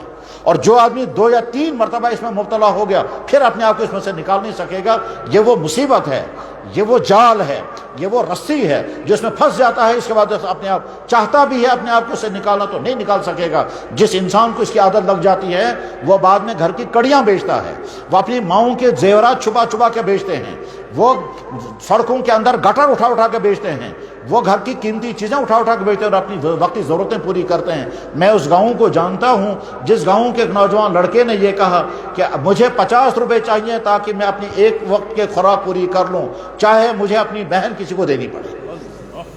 اس گاؤں کو میں جانتا ہوں جس گاؤں کے نوجوان نے یہ جملہ بولا تھا، کہا مجھے سب بیقراری ہے، اپنے بیقراری کو دور کرنے کے لیے مجھے اگر بہن کہیں بھیجنی پڑے میں تیار ہوں، مگر مجھے 50 روپے چاہیے، کیونکہ ڈرگس کا عادی ہو گیا تھا، اور جب اس کو خوراک نہیں ملتی تو اس کے پورے جسم میں کرنٹ لگتے ہیں، اور پورے جسم میں جیسے چونٹیاں چلتی ہیں، اس خون کے اندر چونکہ وہ وائرس آ چکا ہوتا ہے اور اس کو بیقرار رکھتا ہے، جب تک اسے وہ نہیں ملے گا تب تک وہ کچھ نہیں کر سکے گا، اس کے بھوک ختم، اس کی نیند ختم، اس کا سکون ختم، اس کی تعلیم ختم، سب کچھ ختم ہو جاتا ہے۔ تو میرے نوجوان بھائیوں، تمہارے لیے میسیج ہے اس جلسے سے کہ اپنی جوانی کی حفاظت کرو، اپنی ایمان کی، اپنی کردار کی، اپنے اخلاق کی، اپنی صحت کی، اور ان تمام برائیوں سے اپنے آپ کو بچانے کا عہد، جن برائیوں میں نوجوان برباد ہو جاتے ہیں۔ حضرات، اللہ نے ہم کو ایمان کی دولت عطا کی ہے۔ ایمان کے معنی ہم اعلان کرتے ہیں یہ کائنات بنانے والا، اس کائنات ایک اللہ ہے، اسی اللہ نے ہم کو پیدا کیا، اسی اللہ نے اپنی قدرتوں اپنی حکمتوں کے ساتھ یہ کائنات چلائی، اسی اللہ نے دنیا کے انسانوں کو صحیح راستہ دکھانے کے لیے نبی بھیجے، اور آخری نبی محمد رسول اللہ۔ ہم اللہ کو اپنا اللہ مانتے ہیں، محمد رسول اللہ کو نبی مانتے ہیں، ہم اللہ کے بندے ہیں اور اپنے نبی کے امتی ہیں۔ ہمارا کردار سب سے زیادہ اچھا ہونا چاہیے۔ کردار اچھا ہونے کا مطلب ہمارے اخلاق سب سے زیادہ اچھے، ہم کسی پر ظلم کرنے والے نہ ہوں۔ دکاندار اپنی بزنس میں ایسا بزنس نہ کرے جس سے کسٹمروں پر ظلم ہو۔ دفتر والا اپنے دفتر کی کرسی پر بیٹھ کر وہ غلطی نہ کرے جس سے عوام پر ظلم ہو۔ سکول میں پڑھانے والا ٹیچر اس طرح سے نہ رہے کہ بچوں کا حق کی حلقہ ہو۔ ہسپتال میں علاج کرنے والا ڈاکٹر رحمت بنے، نہ کہ لوٹ مار کرنے والا۔ ہم ڈاکٹروں کا یہ کردار بھی دیکھتے ہیں، ڈاکٹروں کا وہ کردار بھی دیکھتے ہیں۔ وہ ڈاکٹر بھی ہوتا ہے جس کی ساری نظر ہوتی ہے مجھے پیسہ ملنا چاہیے، چاہے پیشنٹ ٹھیک ہو یا مر جائے، اور وہ ڈاکٹر بھی ہوتا ہے جس کا کنسرن ہوتا ہے، جس کا ایم ہوتا ہے میرا پیشنٹ ٹھیک ہو جانا چاہیے، چاہے مجھے پیسہ ملے نہ ملے۔ یہ کردار بھی اور یہ کردار بھی ہے۔ ہم کو اللہ نے ایمان کی دولت عطا فرمائی، ہم مسلمان ہیں، مسلمان کے لیے آئیڈیل لائف محمد رسول اللہ صلی اللہ علیہ وسلم کی ہے۔ لہٰذا جو جوانی کی زندگی گزار رہے ہیں وہ یہاں سمجھ کر کے جائیں، تمہارے لیے آئیڈیل لائف محمد رسول اللہ کی جوانی ہے۔ جو شوہر بن کر زندگی گزار رہے ہیں ان شوہروں کے لیے نمونہ محمد رسول اللہ کی جوانی ہے۔ جو بزنس کر رہے ہیں ان کے لیے نمونہ ہے محمد رسول اللہ، کیونکہ انہوں نے بھی بزنس کیا۔ جو کرسی پر بیٹھ کر کے نظام چلا رہے ہیں ان کے لیے نمونہ ہے محمد رسول اللہ، جنہوں نے مدینے میں حکومت قائم کی اور ہوتے ہوتے پھر پورے عرب میں ان کی حکومت چلی ہے۔ اس محمد رسول اللہ حکمران ہونے کی حیثیت سے کبھی کسی پر کوئی ظلم نہیں کیا، کبھی کسی کا حق نہیں مارا، کبھی کسی کو کوئی دکھ نہیں پہنچا، بلکہ انہوں نے تو یہاں تک کیا کہ مالداروں سے زکوٰۃ لی، اپنے لیے اور اپنے خاندان کے لیے حرام کر دی، تاکہ کل کو کوئی نہ یہ کہے، کیا کہے گا کہ صاحب لوگوں سے زکاتیں جمع کی اور اپنے خاندان والوں کو کھلایا اور پلایا۔ اللہ کے نبی نے سیدوں کے لیے زکوٰۃ حرام کر دی تھی۔ ایک مرتبہ آپ کے گھر میں کھجوروں کی بوری بھری ہوئی تھی اور وہ زکوٰۃ کی کھجوریں تھیں، غریبوں میں تقسیم کرنے کے لیے تھی۔ آپ کا فاطمہ رضی اللہ تعالیٰ کا بیٹا حضرت حسن، جس کو نواسہ کہتے ہیں، اور نواسہ ہر ایک کو پیارا ہوا کرتا ہے، نواسے حسن نے کھجور کی بوری سے ایک کھجور منہ میں ڈالی تو آپ علیہ الصلوۃ والسلام یعنی ہمارے نبی نے انگلی لے کر کے اس کے منہ سے وہ کھجور باہر نکال دی، فرمایا حسن یہ زکوٰۃ کی کھجور ہے، تمہارے لیے حلال نہیں ہے، تو ایک کھجور کھانے نہیں دی اپنے بچے کو۔ اس نبی کے ہم امتی ہیں، ہم اس نبی کے امتی ہیں کہ جب 10 لاکھ مربع میل پر ان کی حکومت چل رہی تھی، اس وقت جب وہ دنیا سے جا رہے تھے ان کے گھر میں کھانے کا انتظام نہیں تھا۔ آپ کی تمام ازواج مطہرات یعنی آپ کی بیویاں جو مسلمانوں کی مائیں ہیں، ان مسلمانوں کی ماؤں کے پاس کھانے کا کوئی انتظام نہیں تھا، وہ بھوکی پیاسی تھی اور اللہ کے نبی دنیا سے رخصت ہو گئے۔ بخاری میں حدیث ہے، جناب رسول اللہ صلی اللہ علیہ وسلم کے متعلق حضرت عائشہ فرماتی ہیں کہ اللہ کے نبی دنیا سے رخصت ہو گئے، ان کی زرہ ایک یہودی کے پاس بند تھی، کیونکہ یہودی سے اناج لایا گیا تھا ازواج مطہرات کو کھلانے پلانے کے لیے۔ اللہ کے نبی اپنی زرہ چھڑا نہ سکے، وہ وہیں رہ گئی اور اللہ کے نبی دنیا سے رخصت ہو گئے۔ 10 لاکھ مربع میل پر چلنے والی حکومت اور اس کا حکمران اس حال میں ہے، ان کے گھر میں کھانا نہیں تھا۔ ہم اعلان کہتے ہیں دنیا کے تمام جوانوں کے لیے سب سے بہترین رول ماڈل محمد رسول اللہ، دنیا کے تمام ہسبینڈوں کے لیے سب سے بہترین رول ماڈل محمد رسول اللہ، دنیا کے تمام بزنس مینوں کے لیے سب سے بہترین رول ماڈل محمد رسول اللہ، دنیا کے تمام حکمرانوں کے لیے سب سے بہترین رول ماڈل محمد رسول اللہ، دنیا کے تمام ججوں کے لیے سب سے بہترین رول ماڈل محمد رسول اللہ۔ محمد صلی اللہ علیہ وسلم نے اعلان کیا تھا اگر میری بیٹی فاطمہ بھی چوری کرے گی اس کا بھی ہاتھ کاٹا جائے گا۔ یہ عدل تھا، یہ انصاف تھا۔ اور ساتھ میں یہ بھی فرمایا اگر کسی شخص نے چرب زبانی سے میرے ہاتھ سے غلط فیصلہ کرایا اور اس کے بعد تم مال لے کر کے جاؤ گے میرے فیصلے سے، وہ مال تمہاری حلال نہیں ہوگا۔ اللہ کے نبی علیہ السلام نے فیصلہ کیے، فیصلے میں ایک طرف سے آپ کے خاندان کے لوگ ہوتے تھے، ایک طرف اجنبی ہوتے تھے، آپ اجنبیوں کا ساتھ دیتے تھے، خاندان کا ساتھ نہیں دیتے تھے، کیونکہ فرماتے تھے حق پر۔ ایک مرتبہ محمد رسول اللہ صلی اللہ علیہ وسلم کی خدمت میں کچھ علاقے کے غریب لوگ آئے، ان غریب لوگوں نے کہا حضرت ہمارے یہاں بڑی بھوک مری ہے، کھانا پینا میسر نہیں ہے، آپ ہماری کوئی مدد کریں۔ اللہ کے نبی کے پاس اس وقت کوئی مدد کرنے کی صورت نہیں تھی، کوئی مال نہیں تھا، سوچتے رہے، اتنے میں ایک شخص آیا۔ اس شخص نے کہا جناب آپ ان کی مدد کرنا چاہتے ہیں، میں آپ کو قرضہ دوں گا، میں آپ کو قرضہ دوں گا، آپ ان کی مدد کریں۔ آپ نے فرمایا ٹھیک ہے، قرضے کی واپسی کب تک ہوگی؟ اسے ٹائم طے کر دیا، اتنے ٹائم کے اندر آپ قرضہ واپس کر دیں گے۔ آپ نے ان سے پیسہ لیا اور ان غریبوں کو دے دیا، وہ غریب لوگ اپنے علاقے میں چلے گئے، اور جو ٹائم رکھا تھا قرضہ کے ادا کرنے کا وہ ٹائم ابھی پورا نہیں ہوا تھا۔ ایک دن جناب رسول اللہ صلی اللہ علیہ وسلم قبرستان میں تھے جنازہ پڑھنے کے لیے، تو وہ شخص آ گیا اور آ کر کہنے لگا میرا قرضہ کیوں نہیں دے رہے ہیں آپ علیہ السلام نے فرمایا بھائی ابھی تو ٹائم نہیں آیا اس کا، ابھی تو اتنا وقت باقی ہے۔ اس نے وہاں سے بد کلامی شروع کی۔ حضرت ابوبکر صدیق، حضرت عمر فاروق اور کئی صحابہ کھڑے دیکھتے رہے، وہ شخص بد کلامی کرتا رہا، حضور ہنستے رہے۔ وہ ساتھ میں کہنے لگا مجھے معلوم ہے تمہارا خاندان ہی لٹیروں کا خاندان ہے، مجھے معلوم ہے تمہارا باپ اور تمہارا دادا بھی یہ پیسہ لوگوں کا کھایا کرتا۔ وہ جان بوجھ کر کے اشتعال دے رہا تھا۔ حضور نبی علیہ السلام ہنستے رہے۔ حضرت عمر فاروق رضی اللہ عنہ کو جلال آ گیا اور فرمایا او کمبخت انسان، ابھی تو قرضہ وصول کرنے کا ٹائم آیا نہیں اور تو یہ بد کلامی کر رہا ہے۔ تو جناب رسول اللہ صلی اللہ علیہ وسلم حضرت عمر کو ڈانٹ کر فرمایا عمر تم اس کو کیوں ڈانٹتے ہو؟ تم مجھے کہو کہ آپ قرضے ادا کریں، آپ تمہیں اسے ڈانٹ رہے ہو؟ کہنے لگا حضرت یہ بد کلامی کر رہا ہے اور ایسی بری باتیں کہہ رہا ہے آپ کے متعلق، ہم سے برداشت نہیں ہو سکتی۔ تو جناب رسول اللہ صلی اللہ علیہ وسلم نے ہنستے ہوئے فرمایا تم مجھے نصیحت کرو قرضہ ادا کرنے کی، اس کو مت ڈانٹو، اس کا حق ہے مجھے کہنے کا، کیونکہ اس کا پیسہ میرے ذمے ہے۔ حضرت عمر نے عرض کیا یا رسول اللہ وہ پیسہ تو ادا کرنے کا وقت ابھی آیا نہیں اور یہ وقت سے پہلے مطالبہ کر رہا ہے، اور مطالبہ کرنے میں بھی اس نے بد کلامی اور گالیاں دینی شروع کی، ہم سے برداشت نہیں ہوگا۔ جناب رسول اللہ صلی اللہ علیہ وسلم نے حضرت عمر سے فرمایا اگر تمہیں اتنا ہی درد ہے تو قرضہ ادا کر دو۔ انہوں نے کہا حضرت ٹھیک ہے میں قرضہ ادا کروں گا۔ حضور نبی علیہ السلام نے فرمایا عمر تم نے چونکہ اس کو ڈانٹا ہے، اس ڈانٹنے کی وجہ سے مزید اتنا اور دے دو۔ حضرت عمر نے کہا ٹھیک ہے میں مزید دے دوں گا۔ چنانچہ حضرت عمر رضی اللہ عنہ چلے گئے، قرضہ بھی دیا اور مزید دیا۔ وہ شخص واپس آیا اور واپس آ کر کہنے لگا محمد مجھے نہ قرضہ لینا تھا نہ مجھے قرضہ دینا تھا، مجھے تو چیک کرنا تھا کہ تمہارا اخلاق کیسا ہے، مجھے یہ چیک کرنا تھا تمہارا اخلاق کیسا ہے۔ میں نے یہ پڑھا تھا تورات، کیوں یہودی تھا، وہ یہودی تھا، صولہ اس کا نام تھا۔ یہ علماء بیٹھے ہوئے ہیں اسماء الرجال کی کتابیں میں صولہ کا نام نکالیں اور وہاں اسماء طبرانی میں یہ واقعہ پورا موجود ہے، اس غالباً بیہقی میں یہ واقعہ موجود ہے۔ صولہ نام کا یہودی یہ چیک کرنے کے لیے آیا ہے کہ میں اشتعال دلاؤں گا، بد کلامی کروں گا، برا بلا کہوں گا اور ایسے جملے بولوں گا کہ وہ پروک ہو جائیں گے یا غصے میں آ جائیں گے، میں دیکھتا ہوں ان کی زبان سے بد کلامی ہوگی یا نہیں۔ اسی غرض کے لیے سارا کھیل اس نے کھیلا تھا اور اسی غرض کے لیے اس نے یہیں سے یہ قرضہ دیا تھا۔ چنانچہ اس کے بعد پھر اس نے کہا محمد میں سمجھ گیا تم سے زیادہ نرم مزاج کوئی نہیں، میں نے بد کلامی کرنے کی حد کر دی تاکہ آپ غصے میں آ جائیں، مگر آپ غصے میں نہیں آئے، الٹا اپنے ساتھی کو ڈانٹا اور مجھ سے زیادہ مجھے نہ قرضہ چاہیے نہ کچھ چاہیے، میں تو مسلمان ہونے کے لیے یہی واقعہ دیکھنا چاہتا تھا، اگر تم نرم مزاج ہو تو میں مسلمان بن جاؤں گا۔ چنانچہ اسی پر صولہ مسلمان ہو گیا اور اس کے بعد پھر صحابہ کے نام شامل ہو گئے۔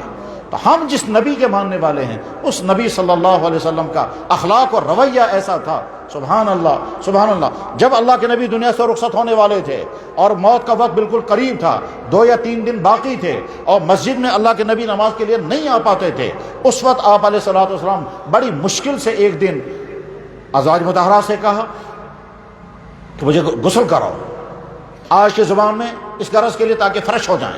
چنانچہ آپ علیہ الصلوۃ والسلام نے غسل کیا، کرایا گیا، اس کے بعد پھر آپ مسجد تشریف لائے، بڑی مشکل سے ایک ہاتھ ایک صحابی کے کندھے پر، دوسرا ہاتھ دوسرے صحابی کے کندھے پر، ایک طرف سے حضرت عباس آپ کے چچا، دوسری طرف سے حضرت علی آپ کے چچیرے بھائی اور آپ کے داماد، ان دونوں پر ہاتھ رکھ کر کے آپ مسجد میں آئے اور ممبر پر بیٹھ گئے اور ممبر پر بیٹھ کر فرمایا اگر کسی کا میرے ذمہ کوئی حق ہو تو آج ہی وصول کرو، اگر کسی کا مالی حق میرے ذمے ہے تو آج ہی وصول کر لو، اگر میں نے کسی پر کوئی ظلم زیادتی کیا ہو تو آج ہی بدلہ لے لو۔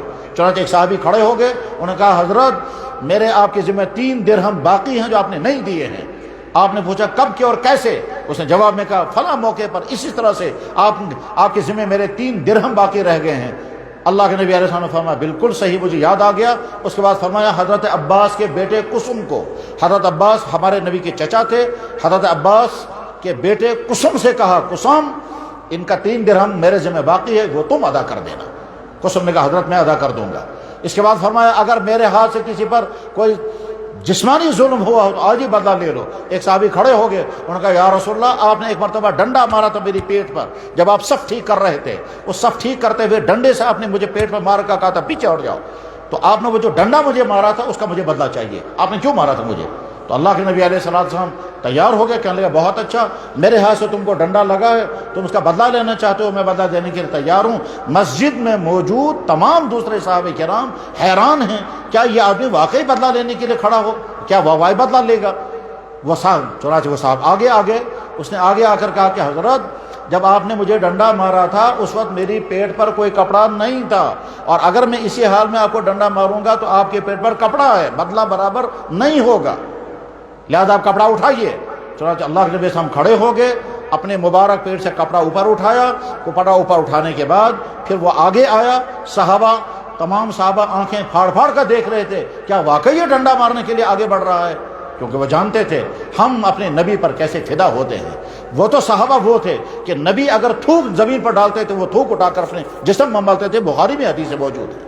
وہ تو وہ صحابہ تھے کہ اللہ کے نبی علیہ السلام کے جیسی محبتیں صحابہ کرام نے نبی سے کی ہیں، اس کائنات میں کسی نے بھی کسی سے ایسی محبتیں نہیں کی ہیں، کسی نبی کو ایسے محبت کرنے والے افراد نہیں ملے ہیں جیسے محبت کرنے والے افراد صحابہ کرام اپنے نبی کے ساتھ تھے۔ اور آج بھی ایمان والوں کے دل میں اپنے نبی کی بے انتہا محبت ہوتی ہے اور ہونی چاہیے، اور تب تک مومن مکمل نہیں بن سکتا جب تک اس کے دل میں اپنے نبی کی محبت اس کائنات کے ہر فرد سے زیادہ ہونی چاہیے۔ نہ ماں باپ کی محبت ایسی، نہ اولاد کی محبت ایسی جیسی محبت اپنے نبی کی۔ لا یؤمن احدکم حتی اکون احب الیہ من والدی وولدہ والناس اجمعین۔ تو اب جب وہ صحابی آگے بڑھ گئے تو صحابہ دیکھ رہے ہیں کہ کیا یہ واقعی بدلہ لے گا۔ اللہ کے نبی نے بیماری کی حالت میں آہستہ آہستہ اپنے مبارک پیٹ سے اپنا مبارک کرتا اوپر اٹھا لیا تاکہ وہ آگے بڑھ کر کے بدلہ لے لے۔ چنانچہ وہ چند قدم آگے آیا اور آپ کے مبارک پیٹ پر مسلسل بوسے لیتا رہا اور آنکھوں سے آنسو گرتے رہے کہ حضرت مجھے تو یہ بدلہ آپ سے لینا تھا۔ ہم جس نبی کے ماننے والے ہیں اس نبی کا رویہ ایسا تھا۔ میرے بھائیو عہد کر کے اٹھیں، ہمارے ذریعے سے کسی پر ظلم نہ ہو، ہم کسی کا مال ہڑپ نہ کریں، ہم کسی کو دھوکہ نہ دیں، ہم کوئی فراڈ نہ کریں، ہم کوئی کرپشن نہ کریں، ہم کوئی ڈرگس نہ کریں، ہم بدکاریوں سے دور رہیں، ہم اپنے بیٹوں اور بیٹیوں کی صحیح نگرانی کریں، ہم سوسائٹی کے اتنے اچھے انسان بنیں کہ ہم رحمت ہی رحمت بنیں۔ فرمایا جناب رسول اکرم صلی اللہ علیہ وسلم نے، حدیث میں موجود ہے، بخاری کی حدیث ہے، اللہ کے نبی نے فرمایا اب غزر الرجال الی اللہ الالد الخصم، اللہ کو بہت نفرت ہے اس انسان سے، خدا کو بہت نفرت ہے اس انسان سے جو انسان الد الخصم ہوگا۔ الد الخصم کا مطلب ایسا برے بیہیویئر والا انسان، ایسے برے کردار والا انسان، ایسا غلط طرز عمل والا انسان کہ دوسرے سارے انسان کان پکڑتے ہوں اور دور بھاگتے ہوں اور اپنی عزت بچانے کے لیے اس کو ایوائڈ کرتے ہوں، سارے کہتے ہیں بھائی اس سے تو دور رہنا چاہیے، یہ بہت خراب آدمی ہے، یہ بہت برا انسان ہے۔ ایسے انسان کے متعلق اللہ کے نبی نے فرمایا اللہ کہتے ہیں مجھے بھی اس سے نفرت ہے۔ اس کا مطلب کیا ہوا؟ اچھا باپ بنو، اچھا بیٹا بنو، اچھا بھائی بنو، اچھا شوہر بنو، اچھا استاد بنو، اچھا ڈاکٹر بنو، اچھا افسر بنو، اچھا کلیگ بنو، اچھے بنو، اچھے ہر جگہ سے اچھے، اتنے اچھے کہ کسی کو ہم سے کوئی، یعنی ہمارا رب بھی ہم سے راضی ہو اور مخلوق میں سے بھی کسی کو تکلیف نہ پہنچے۔ حضرت مولانا اشرف تھانوی رحمہ اللہ تعالیٰ سے کسی نے پوچھا کہ حضرت اگر آپ اسلام کو شارٹس میں بیان کرنا چاہیں تو کیا کہیں گے؟ آپ نے فرمایا میں ایک ہی لفظ میں سارے اسلام کو بتا سکتا ہوں۔ انہوں نے پوچھا وہ کون سا لفظ ہے؟ تو آپ نے فرمایا حق ادا کرنے کا نام اسلام ہے۔ اللہ کا حق ادا کرو، نبی کا حق ادا کرو، والدین کا حق ادا کرو، بیوی شوہر کا حق ادا کرے، شوہر بیوی کا حق ادا کرے، دکاندار کسٹمر کا حق ادا کرے، کسٹمر دکاندار کا حق ادا کرے، افسر ماتحت کا حق ادا کرے، ملازم عوام کا حق ادا کرے، لیڈر قوم کو صحیح راستے پر چلائے، ہر انسان کے ذمہ حق ہے، حق ادا کرنے کا نام دین ہے۔ حق ہر کیا ہے، حتیٰ کہ تمہارے گھر میں جانور ہے اس جانور کا بھی حق ادا کرو۔ جوان اپنی جوانی کا حق ادا کرے۔ جوانی کا حق کیا ہے؟ اس کو غلط راستوں سے بچانا ہے۔ قرآن کی آیت پڑھ کر کے میں بات ختم کر رہا ہوں۔ اللہ تعالیٰ شانہ قرآن کریم میں فرماتے ہیں، انسانوں کو مخاطب بنا کر، جن انسانوں نے جرائم کر کر کے اپنے آپ کو خدا کے غضب کا شکار بنا لیا ہوگا، ان انسانوں کو مخاطب کر کے اللہ تعالیٰ شانہ کہتے ہیں وَيَوْمَ، وہ دن یاد رکھنا، يَعَزُّ الظالم، تم ظالم جس دن انگلیوں کو کاٹو گے، اپنے ہاتھوں کو کاٹو گے افسوس کے ساتھ، یقول یا ویلتا لیتنی لم اتخذ فلانا خلیلا، افسوس کرو گے کاش میں نے فلاں کو اپنے دوست نہ بنایا ہوتا جسے مجھے برباد کر دیا، کاش میں نے نبی کی بات مانی ہوتی اور نبی کے راستے پر میں چلا ہوتا۔ وہ نوجوان جو راتوں کو موبائل کا غلط یوز کرتے ہیں، اس کا مطلب وہ اپنی آنکھوں پر ظلم کر رہے ہیں، وہ اپنے مزاج پر ظلم کر رہے ہیں، اپنے مائنڈ سیٹ کو برباد کر رہے ہیں، اپنے اندر کے پائے جانے والے اس سیکس کو جو اللہ نے بطور نعمت کی عطا کی ہے، اس کو غلط راستے کی طرف استعمال کرنے کے لیے آپ ابھار رہے ہیں۔ یہ ظلم ہے۔ یاد رکھیں، اللہ ہر انسان کا ہر وقت دیکھ رہا ہے، فرشتے ہر انسان کے ساتھ لگے ہوئے سارا ریکارڈ کر رہے ہیں، اور اس کے بعد یہ باڈی جو اللہ نے بنائی ہے، یہ باڈی انسان کی تمام چیزوں کو ریکارڈ کر رہی ہے۔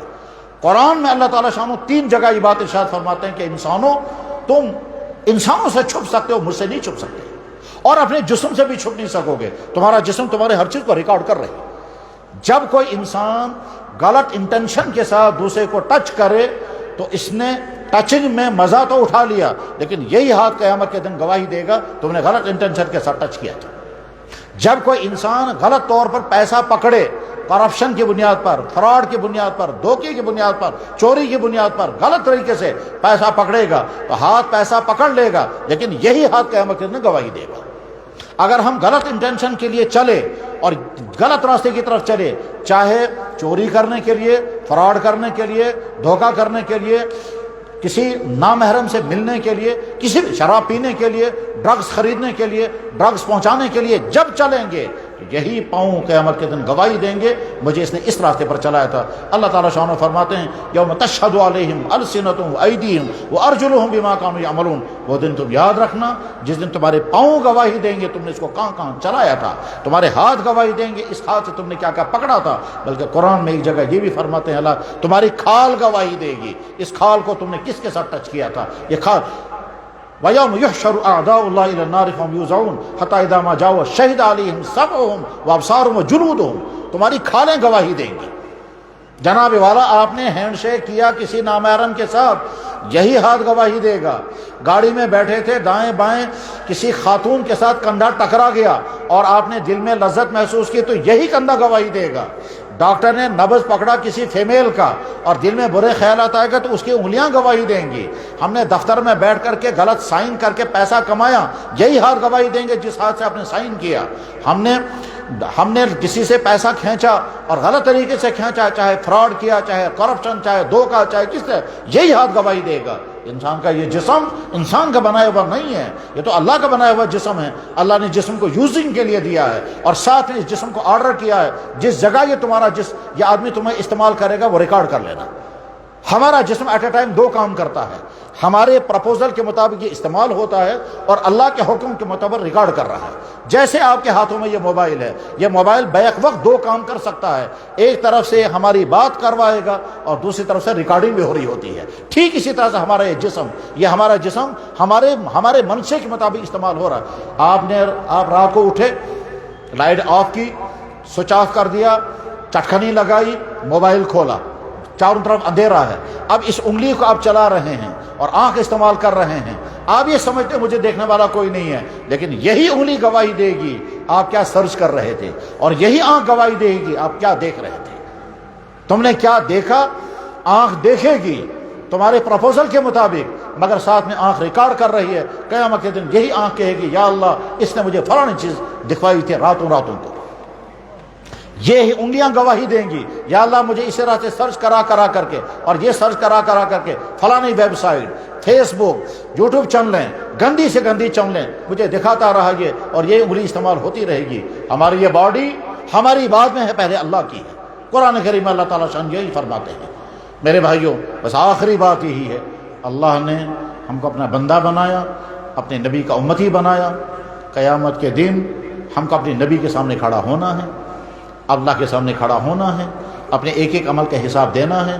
وہاں انکار بھی نہیں کر سکتے، کسی عمل کو چھپا بھی نہیں سکتے۔ ریکارڈنگ بالکل فٹ ہے، ریکارڈنگ مکمل ہے، نہ اللہ کی ریکارڈنگ میں کوئی غلطی ہے، نہ فرشتوں کی ریکارڈنگ میں کوئی غلطی ہوگی، اور نہ جسم گواہی دینے میں کوئی غلطی کرے گا۔ چار جگہ سے ریکارڈنگ چل رہی ہے۔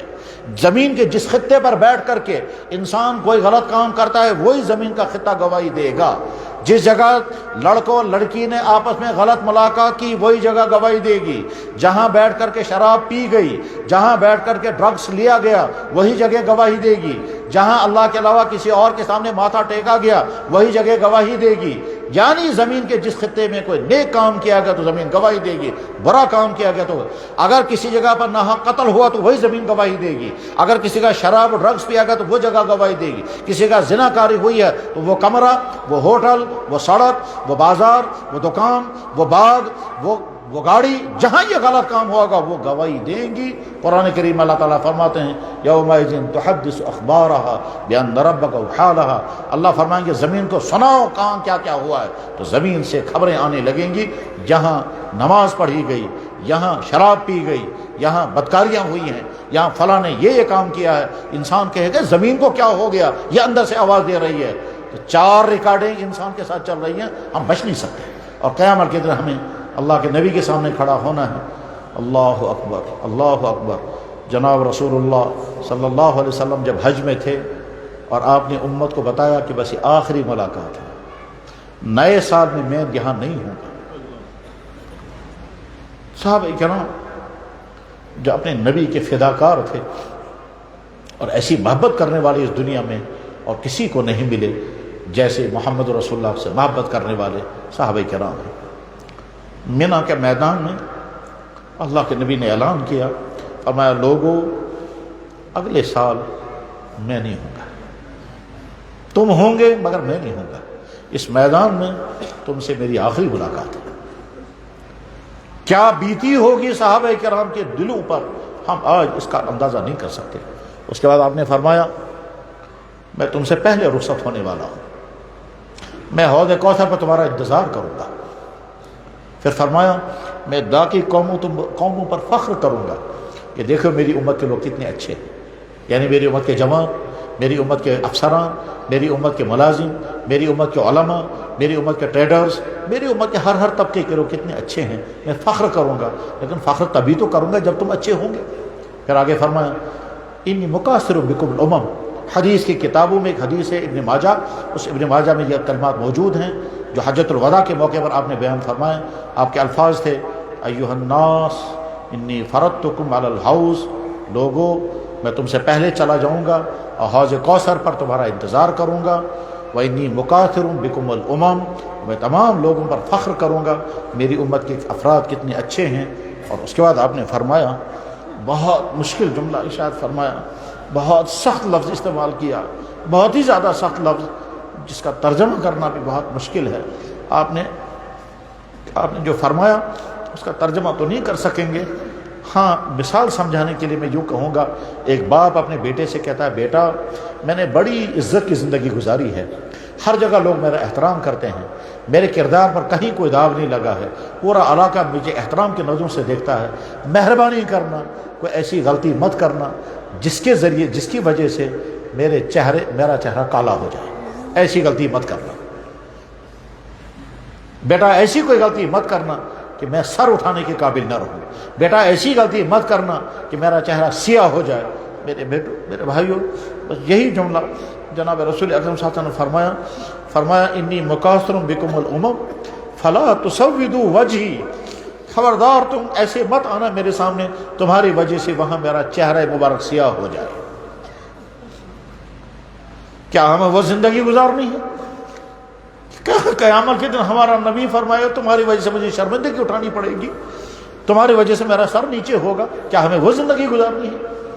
وہی لے کر ہمیں اپنے نبی کی خدمت میں پہنچنا ہے۔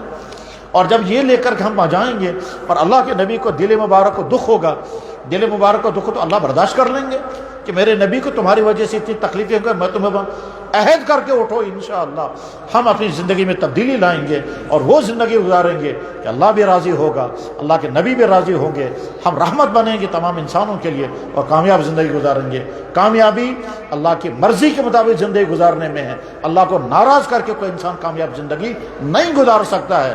میرے بھائیو، وقتی طور پر تم ڈرگ سے اپنے آپ کو سکون تو پہنچاؤ گے لیکن مستقل راحت کبھی نہیں مل سکتی ہے۔ میں نے آج ہی سنا، آج ہی میرے ایک بھائی نے مجھے بتایا کہ میرا باپ شراب پی پی کر کے برباد ہو گیا اور بعد میں کسی نالے میں جا کر کے مر گیا، اتنا زیادہ اس نے شراب پیا تھا، اور میری ماں مجبور ہو گئی، اس نے کسی دوسرے کے ساتھ نکاح کیا اور وہ کسی دوسرے ملک میں چلی گئی اور باپ جو ہے وہ کسی نالے میں جا کر گر گیا، شراب پی پی کر ہمارا گھر اسے برباد ہو گیا۔ ہم کامیاب زندگی چاہتے ہیں، کامیاب زندگی ہوگی اللہ کا حکم ماننے میں، اللہ کے نبی کے حکم ماننے میں، اور سب سے اہم بات یہ ہے ہم وہ زندگی نہیں گزاریں گے کہ قیامت کے دن اللہ کے نبی کے ساتھ ہم سامنا نہ کر سکیں، کہیں گے ہٹ جاؤ، تم جاؤ انہی کے ساتھ جن کی زندگی تمہیں پسند تھی، تو میرے راستے پر نہیں تھے۔ ہم عہد کر کے اٹھیں گے انشاءاللہ اب وہ زندگی گزاریں گے جو زندگی ہمارے لیے دنیا اور آخرت میں دونوں جگہ کامیابی کے ضامن ہوگی۔ اپنے علماء کے ساتھ جڑے رہیں، اپنے مدارس کے ساتھ جڑے رہیں، مدارس کو تعاون دیں، مدارس سے فائدے اٹھائیں، اور علماء کی ذمہ داری ہے وہ یہ سمجھیں اس پورے خطے میں امت کو دین پر جمانا، امت کے دین کی حفاظت کرنا، خطوں تک دین کو پہنچانا، یہ ہمارے کندھوں کی ذمہ داری ہے۔ ہم کو نام پڑ گیا علماء، ہم حقیقت میں علماء نہیں ہیں، اب نام چونکہ پڑ گیا ہے اسے نام کی لاج رکھنی ہے۔ اس پورے خطے کے علماء اس پورے خطے کے دین کے محافظ بن کر زندگی گزاریں، اس پورے خطے کے علماء اس پورے خطے میں دین کی اشاعت کی ذمہ داری اپنے کندھوں پر لے کر کے زندگی گزاریں۔ یہ کہیں ہمارا جینا، ہمارا مرنا اللہ کے دین کے لیے ہے۔ ان صلاتی ونسکی ومحیای ومماتی للہ رب العالمین برحمتک یا ارحم الراحمین وآخر دعوانا ان الحمد للہ رب العالمین یا رب العالمین۔ تمام لوگ درود شریف پڑھیں اور اس پر مختصر سی دعا ہوگی۔ اس دعا میں یقین رکھنا چاہیے کہ اللہ ضرور دعائیں قبول فرماتے ہیں۔ ان دعاؤں میں نمبر 1 شکر ہوگا، نمبر 2 توبہ ہوگی، نمبر 3 ارادہ ہوگا، اور پھر اپنی اپنی حاجات اللہ کی بارگاہ میں پیش کریں۔ رات کا بہت سارا حصہ گزر چکا ہے۔ ایک حدیث میں ہے ینزل تبارک و تعالی الی السماء الدنیا فی کل لیلۃ، اللہ تعالیٰ ہر رات زمین پر اس آسمان پر جو آسمان زمین کے نزدیک ہے، اس آسمان پر اتر کر کے آ کر کے کہتے ہیں حل من سائل فاعطی، کون مانگنے والا ہے میں عطا کرنے کے لیے تیار ہوں۔ حل میں مستغفر فاغفر لہ، کون بخشش مانگنے والا میں معاف کرنے کے لیے تیار ہوں۔ حل میں مستجیب فاجیب لہ۔ بس پڑھیں درود شریف سب۔ اللہم صلی علی سیدنا محمد وعلی آل سیدنا محمد واصحاب سیدنا محمد وبارک وسلم علیہم۔ الحمدللہ الحمدللہ الحمدللہ علی نعمت الایمان، الحمدللہ علی نعمت الاسلام، الحمدللہ علی نعمت الدین، الحمدللہ الذی ہدانا لہذا وما كنا لنہتدی لولا ان ہدانا اللہ۔ یا رب العالمین یا رب العالمین، یا اللہ یا اللہ، ہم یہاں جمع ہوئے صرف آپ کے دین کے لیے۔ یا اللہ یہاں کوئی دوسرا مقصد نہیں، کوئی فنکشن نہیں، کوئی ناچ گانا نہیں، کھیل تماشا نہیں، آپ کا دین بولنے سننے کے لیے جو بھی آیا دین کے لیے آیا۔ کسی کی زبان استعمال ہوگی، کسی کے کان استعمال ہوگے، یا اللہ آپ دیکھتے بھی رہے، آپ سنتے بھی رہے، آپ کے سامنے سب کچھ تھا۔ یا اکرم الاکرمین، آپ گواہ رہیں، ہم آپ کو گواہ بنا کر کے اعلان کرتے ہیں آپ ہمارے اللہ ہیں۔ ہم آپ کو گواہ بنا کر اعلان کرتے ہیں آپ کا نبی محمد رسول اللہ نبی برحق ہیں، ہم ان کے امتی ہیں۔ یا اللہ یا اللہ یا اللہ، آج جس بھائی نے کلمہ پڑھا امید ہے اس دنیا میں وہ سب سے زیادہ پاک دامن اس وقت ہوگا، کیونکہ آپ کے نبی نے فرمایا یا اللہ اس کلمے کو قبول فرما دے۔ اور یا اکرم الاکرمین، ہم شکر پڑھتے ہیں یا اکرم الاکرمین، آپ نے ہم کو پہلے سے ایمان کی دولت عطا فرمائی ہے۔ یا اللہ نعمت عطا فرمائی، یہ دیکھنے کو آنکھیں، سننے کو کان، بولنے کو زبان، چلنے کو پاؤں، کام کے لیے ہاتھ، سوچنے کے لیے دماغ۔ یا اللہ یہ گھر، یا اللہ یہ اولادیں، یہ والدین، یہ صحت، یہ جوانیاں، یہ فیسلٹیز، یہ تمام چیزیں، اور سب سے بڑی نعمت ایمان عطا فرمائی۔ یا اللہ تمام نعمتوں پر ہم شکر ادا کرتے ہیں۔ یا اللہ آپ نے فرمایا آپ نے فرمایا اور حق فرمایا، میری نعمتوں کا تم شمار نہیں کر سکوگے، یا اللہ بلا شبہ نہیں کر سکتے، اور آپ ہی نے فرمایا اگر تم شکر گزار رہو گے میں اور عطا کروں گا۔ یا اللہ ہم سے غفلت اگر کبھی ہوئی ہوگی تو معاف کر دیجئے، ہم آپ کے ایک ایک نعمت کا شکر ادا کرتے ہیں۔ آپ کو طاقت دی، اندھا بنایا ہوتا، بہرا بنایا ہوتا، گونگا بنایا ہوتا، پاگل بنایا ہوتا، ایمان سے محروم رکھا ہوتا، یا اللہ بے گھر رکھا ہوتا، بے روزگار رکھا ہوتا، بے اولاد، یا اللہ کچھ ساری نعمتیں عطا کی۔ یا اکرم الاکرمین اپنا دین پڑھنے کے لیے قبول فرمایا، دین بولنے کے لیے قبول فرمایا، دین سننے کے لیے قبول فرمایا، اپنے کو سجدہ عطا فرمایا، اپنے لیے بھوکا رہنا نصیب فرمایا۔ یا اکرم الاکرمین یہ سب آپ کے احسانات ہیں، ہمارا شکر قبول فرما لیں یا اللہ، ہمارا شکر قبول فرما لیں یا اللہ۔ اس مجمع میں وہ بچے بھی دیکھے گئے جن بچوں نے آپ کا قرآن اپنے سینے میں جمع کیا، ان کو نہیں معلوم ہم کتنی بڑی دولت لے کر جا رہے ہیں۔ یا اللہ مبارک ان مدرسے والوں کو، مبارک ان استادوں کو، مبارک ان بچوں کو، مبارک ان بچوں کے والدین کو۔ یا اکرم الاکرمین یا ارحم الراحمین یا ذا الجود والکرم۔ اس مجمع میں سفید داڑھی والے بھی ہوں گے یا اللہ، اس مجمع میں اہل علم بھی ہوں گے، اس مجمع میں معصوم بچے بھی ہوں گے۔ یا اکرم الاکرمین یا اکرم الاکرمین ایک نظر کرم سب پر ڈال دیجیے یا اللہ، ایک نظر کرم سب پر ڈال دیجیے یا اللہ۔ ہر ایک کے دل میں کچھ خواب ہوں گے، ہر ایک کے دل میں کچھ تمنائیں ہوں گی، ہر ایک کے دل میں اپنی مشکلات کا غم ہوگا، ہر ایک کے دل میں کچھ خطرات کا ڈر ہوگا، ہر ایک کے دل میں کچھ خدشات کا ڈر ہوگا۔ یا اللہ زبان پر آئے یا نہ آئے آپ سب کے حالات جانتے ہیں یا اللہ، آپ خود دیکھ لیں کس کے دل میں کیا ہے اور فیصلہ کر دیجیے یا اکرم۔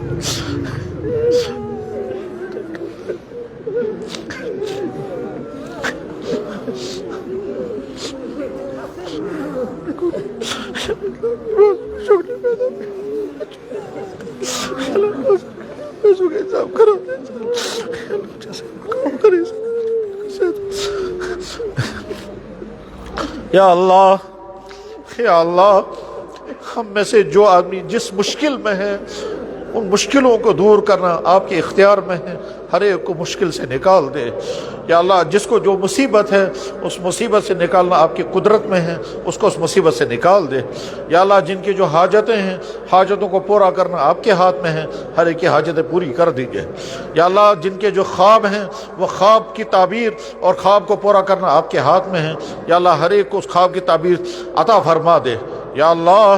یا اللہ حق کی حفاظت، اہل حق کی حفاظت، مدارس حق کی حفاظت یا اکرم الاکرمین یا ارحم الراحمین۔ ہم کو، ہمارے بچوں کو، ہمارے دوستوں کو، ہمارے استادوں کو، ہمارے شاگردوں کو، ہمارے بھائیوں کو یا اکرم الاکرمین بگڑنے سے، پھسلنے سے نہیں یا اللہ۔ ایک ایک مسلمان کو بگڑنے سے، پھسلنے سے، خراب ہونے سے، برباد ہونے سے، غلط راستوں پر چلنے سے، غلط چیزیں استعمال کرنے سے، ظلم کرنے سے، برباد ہونے سے ان کی حفاظت فرما دیں یا اللہ۔ تمام انسانوں کے لیے ہدایت کا راستہ کھول دے، تمام انسانوں کے لیے ہدایت کا راستہ کھول دے یا اکرم الاکرمین یا ارحم الراحمین۔ جن کے مقدر میں ہدایت نہیں ہے ان کے شر سے انسانوں کو اور ایمان کو اور اہل اسلام کو محفوظ فرما یا اکرم الاکرمین یا ارحم الراحمین یا اللہ۔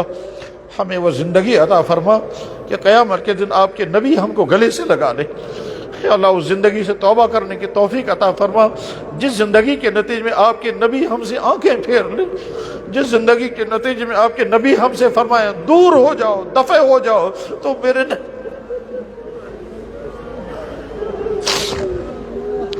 یا اللہ ہم نے حدیث میں پڑھا کہ آپ کے نبی علیہ السلام کی خدمت میں کچھ مسلمان پہنچیں گے تو آپ علیہ السلام فرمائیں گے سحقاً سحقاً لمن غیر دینی، برباد ہو جاؤ تم، برباد ہو جاؤ تم نے میرے دین کے مطابق زندگی نہیں گزاری تھی، تم نے میرے دین کو نقصان پہنچایا تھا یا اللہ۔ ایسی زندگی سے ہم توبہ کرتے ہیں یا اللہ ایسی زندگی سے ہم توبہ کرتے ہیں یا اکرم الاکرمین۔ آنکھوں سے غلطیاں ہوئی ہوں گی، زبان سے غلطیاں ہوئی ہوں گی، کھانے پینے سے غلط کیا ہوگا، یا اللہ جس سے جو گناہ ہوئے معاف کر دیجئے۔ تکبر سے، کینہ سے، حسد سے، بغض سے، چغل خوری سے، جھوٹ سے، غیبت سے، ریا سے، بد نظری سے، کسی کا مال ہڑپ کرنے سے، کسی کے حق تلفی کرنے سے، یا اللہ جو جو گناہ زبان سے، دماغ سے، ہاتھوں سے، پاؤں سے ہوئے ہیں، یاد ہیں یا بھول گئے ہیں، معاف کر دیجئے یا اللہ، معاف فرما دیجئے یا اکرم الاکرمین۔ ہم ارادہ کرتے ہیں صحیح اور اچھے مسلمان بن کر زندگی گزاریں گے، ارادہ کرتے ہیں باپ ہیں تو اچھے باپ بنیں گے، بیٹا ہے تو اچھا بیٹا بنیں گے، بھائی ہے تو اچھا بھائی بنیں گے، شوہر ہے تو اچھے شوہر بنیں گے، اچھے مسلمان بنیں گے، اچھے سے اچھے۔ ہم نے ارادہ کر لیا، آپ توفیق عطا فرما یا اللہ۔ جن کی جو مقاصد ہیں وہ مقاصد حل فرما، جن کی جو ضروریات ہیں وہ ضروریات پوری فرما یا اللہ۔ جن کی جو حاجات ہیں وہ حاجات پوری فرما، جو بیمار ہیں ان کو صحت و شفا عطا فرما، لا علاج ہوں تب، قابل علاج ہوں تب یا اللہ۔ لا علاج و قابل علاج تو انسانوں کے ہاں ہیں، آپ کے ہاں تو معاملہ سب کا، جب آپ فیصلہ کریں گے تو لا علاج نہ رہے گا، اور اگر آپ کا فیصلہ نہیں آیا تو قابل علاج مرے گا یا اللہ۔ اس لیے کہ فیصلے آپ کے ہاں سے چلتے ہیں، شفا نہ دوائیوں میں ہے نہ ڈاکٹروں میں ہے، فیصلے آپ کی قدرت میں ہیں یا اکرم الاکرمین یا ارحم الراحمین یا اللہ۔ ہم سب کی طرف سے جناب رسول اکرم صلی اللہ علیہ وسلم کی مبارک خدمت میں بے انتہا درود و سلام پہنچا دیجئے یا اکرم الاکرمین۔ ان کی خدمت میں جب رودات پہنچتی ہوگی تو آپ کو خوشی بھی ہوتی ہوگی اور غم بھی ہوتا ہوگا یا اکرم الاکرمین۔ کل صبح 9:30 بجے کسی بچے نے مجھے فون پر کہا کہ میں نے آج رات 1000 درود شریف پڑھے اور 20 رکعت تراویح، 20 رکعت نفلیں پڑھی، پھر تہجد پڑھ کر کے فجر کی نماز پڑھ کر کے سو گیا۔ اس کے بعد میں نے نبی کو خواب میں دیکھا، نبی علیہ السلام نے فرمایا ان کشمیری لڑکوں اور لڑکیوں کو کیا برا حال ہو گیا یا اللہ۔ پھر وہ لڑکا رونے لگا یا اکرم الاکرمین و یا ارحم الراحمین۔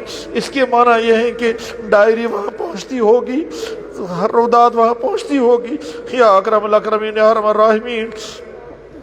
یہاں کے انسانوں کو وہ زندگی عطا فرما جس کے نتیجے میں آپ کے نبی کے روح مبارک کو جو دکھ پہنچتا ہے وہ دکھ نہ پہنچے یا ذل جود والکرم یا ذل فضل والعطا۔ معافی عطا کر دیجئے اور سدھار ادا کر دیجئے یا اللہ، سدھار ادا کر دیجئے بڑوں کو اور چھوٹوں کو، مردوں کو اور عورتوں کو، لڑکوں لڑکیوں کو، دفتر والوں کو اور کھیت والوں کو، دکاندار والوں کو اور بازار والوں کو، ہر انسان کو سدھار عطا کر دیجئے، ہر انسان کو صحیح انسان بننا نصیب فرما یا اللہ۔ جناب رسول اکرم صلی اللہ علیہ وسلم نے ایک مرتبہ کلمہ پڑھا تھا، اس کلمے میں آپ نے یوں کہا تھا، اے اللہ آپ گواہ رہیں، میں نے آپ کو بھی گواہ بنایا، آپ کے مخلوق کو گواہ بنایا، آپ کے فرشتوں کو گواہ بنا کر کے میں کہتا ہوں میں گواہی دے رہا ہوں آپ میرے اللہ ہیں۔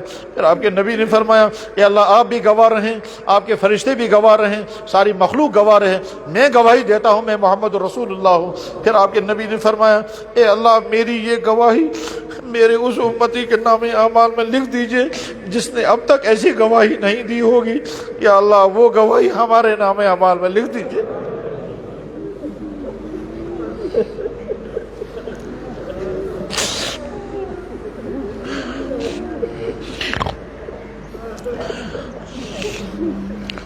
یا اللہ آپ کے نبی نے فرمایا، ایک صحابی کو جب اس نے پوچھا کیا کیا دعائیں مانگوں گا، ساری دعائیں یاد نہیں رہتی ہیں، تو آپ کے نبی نے فرمایا ابو امامہ جب تم دعا کرو تو یہ کہنا کہ میرے نبی نے جتنے دعائیں مانگی ہیں میرے حق میں قبول فرما۔